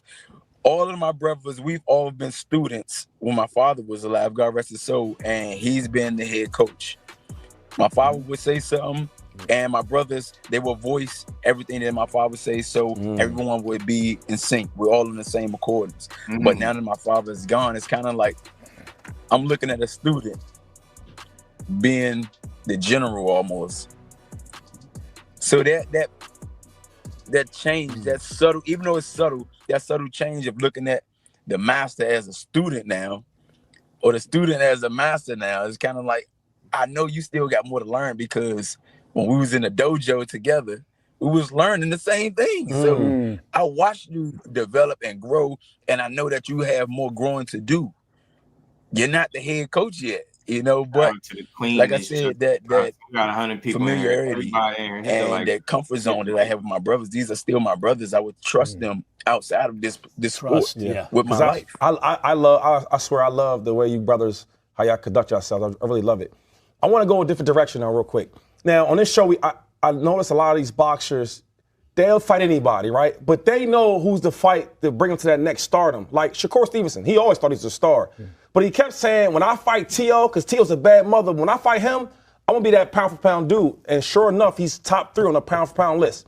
Who's the fighter that you think is going to bring you to that stardom where, like, okay, now everybody knows? Not just guys that watch you in amateurs, not the guys that's watching you fighting recently, but, like, now I fight this dude, I'm a top-tiered guy after the fight.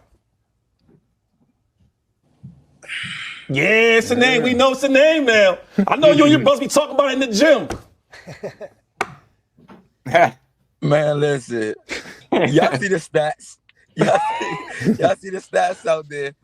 So if I was to say I had to fight someone that's going to bring me to that top tier, of course, it got to be a Shakur Stevenson. He moved up to 140. He's down there as the third place holder for pound.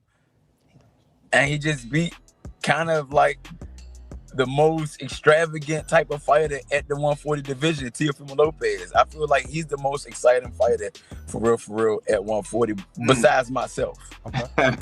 You know, he's bringing a lot of style, a lot of flair, a lot of charisma. The most boring fighter just beat one of the most exciting fighters in boxing. He no longer has a title. He no longer has the title. If it's not a Shakur Stevenson, it's not a one person that I have to defeat or beat. I would have to wipe out my division in order to say, okay, I'm the guy at the 140 division. You just beat comprehensively Jose Valenzuela, who is excellent. And in any fighter's career, it's not like you get better forever. Like there's a time where you're peaking. It seems to me that you are a dangerous fighter in his prime. Do you feel like you have reached your prime right now? Are you in your prime right now? You can say that. You can kind of say that, yes. So it's got to happen now for Gary Antuanne Russell. Yeah. And you hear him calling out everyone, including Shakur Stevenson. Gad, Mike Coppinger now wants to add something to this interview. Got the floor, brother. Yeah, real quick, Gary. So obviously you had like we mentioned, right, the November cancellation, no fault of your own. And I agree that you're in your prime. I think there's a lot of big fights for you right now. But we saw what happened with your brother. Your brother was an immensely talented fighter, and people like to joke around, about the inactivity with your brother and all that. But I do wonder, have you and your brother talked about that? Is that some cautionary tale that you take for your own career to stay more active? Because I know that your brother, it wasn't all his fault also, right? I know he gets a lot of flack, but being that you are now in your prime and people saw the quality of your brother's prime and thought, we wish there were more fights against the top when he was at his best. Exactly. How do you feel about that before we let you go? I feel like I need to take advantage of this time frame. As much as I would love to be the shot caller, I know that it takes a team to make things happen. All the promotion companies and et cetera, the managers, everybody have to be on the same page to make these fights happen. Contracts got to get made and signed and pushed. And me personally, if I can get 3 fights per year, I would love that. I can't stay inactive like my brother did. I know that wasn't a factor of his. Right. He didn't want that. He was calling out a lot of people who was making shirts. We was just taunting people. Send location. Send location. Just for the love of the sport. For the love of the sport, the science of it all, and just giving back to the community, because I feel like this profession, it saves a lot of lives and we inspire a lot of people. And we just try to pass the torch on as much as possible. But we all have to stay honest with ourselves. It's not just me calling the shots and then the fight just happened. We keep saying that this interview is over, and then we Jake Paul fight. We keep saying it's over, and then you give us an answer, and it leads to more stuff. So hang in, Shady. I got one more question though, because all my homies in DC and Baltimore are so close, but they act like it's like far away. Do you go dance too or no? I do. Okay. I do. You ever go dance? It's a DC thing. Go dance. Okay. I don't know what go dance. I can't believe it. For once, you two both want to add a question. It absolutely improves because the I know a lot of people from DC and Baltimore, they go dance, but they don't. I be trying to learn Wale. I be trying to learn the culture. I'm the coach on the show. I'm trying to learn a little bit. Wale come out. You brought up Wale out of left field. Because Wale from the That is great. Thank you, Gary Antuanne Russell. Right, best of luck. Really look forward to watching you fight. You're among the best and a real fun guy to watch and an easy guy to root for. Best of luck. Tell your brother we said what's up. Man, I appreciate the love, everybody. And shout out to the whole Russell family, man. And shout out to Inside the Ring, man. That's a cool show, man. I like the show for what it's worth, man. Like the show for what it's worth, man. Yeah, Core was all over that though. But look, that's a potential fight. I just be wanting to see him in the fights that people be so like for sure that he can't beat these guys. I like his answers for the list of fighters that he said he was willing to fight and in the order that he gave.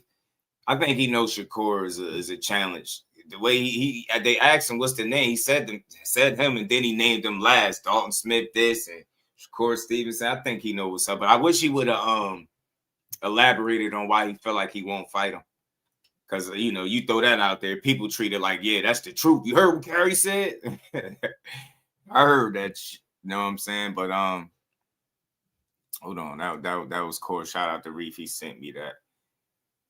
I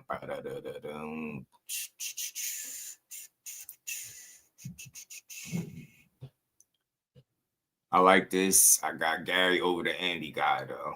Got Ryan over Barrios, Hitches over Duarte, and Frank over Nair. Yeah. Devin Haney, this is Devin speaking about the ship sailing for the Ryan Garcia rematch. He says since he dropped out of VADA. I was looking for that other post. It's another post from Haney. Where he was talking about he said he gonna send me the DC go-go music. Because all I could think of go-go music, go-go bar, go-go music, right? But this is the last thing. Like I told you, I wasn't gonna be here too long today, but I did want to touch on this briefly though. Oh, hold on. Xander Zayas.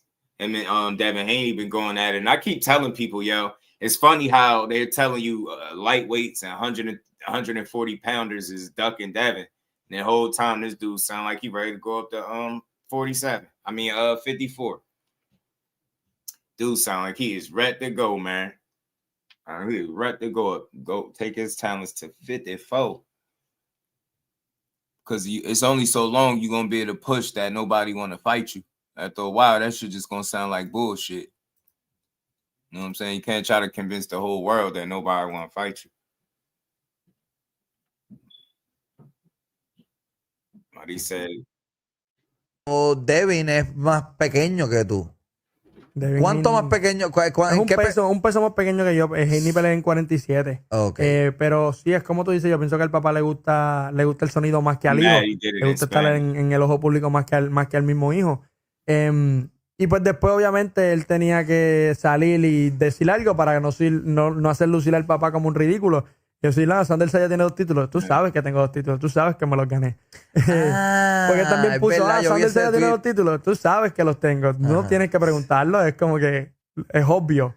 Es gracioso realmente porque Devin Haney no lo conozco. Nunca he compartido con él tampoco. No sé cómo es su personalidad, pero por lo que demuestra es un payaso, un llorón. No le gusta perder. Le dieron en la cara los otros días y pues por poco llora, demandó y todo. Wow, sí. Man, he called Dev a clown and a crybaby. And Dev said, dudes say everything but let's fight, But that's the thing, man. It's not as simple as saying let's fight to a guy that's not in your division. He gonna say that for what? And it makes me wonder, like, cause do you fight him and are you picking and choosing? Because when Boots was talking about 54, you was talking about why would I go to 54 or 52 if I ain't never been in 47? So you'll go to 54 to fight Xander. Your dad say he fool. Y'all must don't think he good. The objective fans. Shout out to my guy A1. What's good, Brody? So look, I think it's a good fight for Devin. I don't know where he gonna be at. Zab Judah, y'all seen me play the video the other day. He said Devin is a big kid, man. He's a big kid. He's a big kid. So look, moving up ain't going to be tough for him. It's just a matter of what he want to do and what he want to take advantage of, man. Devin Haney is in position to make fights, but I think he's going to have a bit of trouble. I don't know what his relationships are like with the promoters. I don't know exactly what fights Turkey Al-Sheikh is interested in that he's not a part of. You know what I'm saying?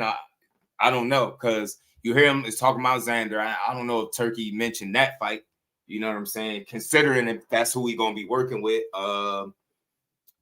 You got fights at 47, but it seemed like you can't get those guys. Rolly wasn't beat. Conor Benn is downplaying the fight with you, and you got to call out Shakur and Keyshawn. That's why. So it's crazy. He got options, but his shit saying it's solid. He need a lot to go right for fights to come to fruition for him, it seemed like. And he got a title. That's the interesting thing. So I wonder who he end up in the ring with next after all these different call-outs, after making a hit list and all these different things. And something I wanted to bring up briefly. Let me take this off. So shout out. Look, Xander Zayas is a damn good boxer up there at 54. I don't think he would be fooled against Devin Haney. I think that'd be a really good fight. You know what I mean? Never seen Devin at 154 pounds. I don't know how he'll respond or look up there. So Xander is a champion now, and he's strapped up, man. So say what you want about him, but yeah, he's worth it. It makes sense to fight him. It makes sense to fight his ass. You get me? And I just wanted to touch on this for a second. With the this is two of the people, obviously, Keyshawn and Shakur have been getting, they on Devin Haney's hit list. People has been saying, Shakur, they tag teaming, all this is get them out of boxing because Shakur is pretty much like, he going to allow Keyshawn to get his work in. And they like, man, saying he don't want to fight with Devin, and he's saying wrong. I'm not just into stepping on my brother's toes. He said he expressed to me that that's the fight he want, and that's he's planning on hitting the 147 division soon. Let Key be great too. And you know what? Why I rock with that and why I ain't mad at that? Read this quote right here. Shout out to Cecil. Read this quote right here. This is from Devin Haney himself. See, his fans, they like to use his words when it's convenient. Me and Shakur is the next biggest fight in boxing. I want him and Keyshawn, little bro, then big bro. He suggested it that way. Never mind what Shakur said. He suggested it that way. Little bro, then big bro. Ain't that what he said? And who thinks he's gonna fight both of them? Seriously, though. Seriously. He might fight one of them, but he ain't gonna fight both. Because depending on you, the pick, you might not make it to the other one. Real shit. So I don't know, man. Good. It's a good fight for all these dudes. I don't know where he's gonna go. But it looked like he might have some issue making the biggest fights because of maybe lack of, I don't know, business dealings with these promoters. You get what I'm saying? Keyshawn wanted the T.O. fight. I mean, it's tough to say what they want. These dudes want the next best opportunity. I'll say that, educated jab, because we can say that about T.O., but him and Devin Haney, right? And wasn't they DMing each other? Yeah, Devin Haney and Keyshawn DMing each other. So, I mean, I just think they want the next biggest opportunity for themselves, for real. You know what I'm saying? So, I'm all for it, man. I'm all for it. I just want to see fights, man. I want to see these dudes get the opportunities that they want moving forward. But, man, I got to cut it short a little bit, man. Shout out to my brother, Ant McQueen. Any final words for my guy, Ant McQueen, man? I'm going to go ahead out and do some things on this Good Friday. Shout out to the family. If you ain't hit the like button, make sure you hit the like. And make sure you man, I'm rocking with everything that these guys said. Shakur, damn good interview from both of them guys, honestly, from Gary Antuanne and from Conor Benn, man. Yeah. Them guys, they conducted themselves with a lot of class, and I felt like it was better than the typical boxing interviews that we get nowadays, man. It was pretty dope to hear both of them guys express themselves and the professionalism from Gary too. I really like hearing that. And I was glad to hear that Max gave him a lot of credit for that, because that's something that we talk about a great deal. Right. If all these guys are bums and this one ain't on your level and this one ain't this and the third, and you diminishing your work you win before you even get to it. Get me? Right. So to hear Gary say, like, yo, all of these guys, man, like, this guy's a great fighter, but this guy's still a good fighter. Can't sleep on him. He ain't a slouch. I like where his mindset is at. And I also liked hearing him talk about the emotional regulation required when things don't go your way.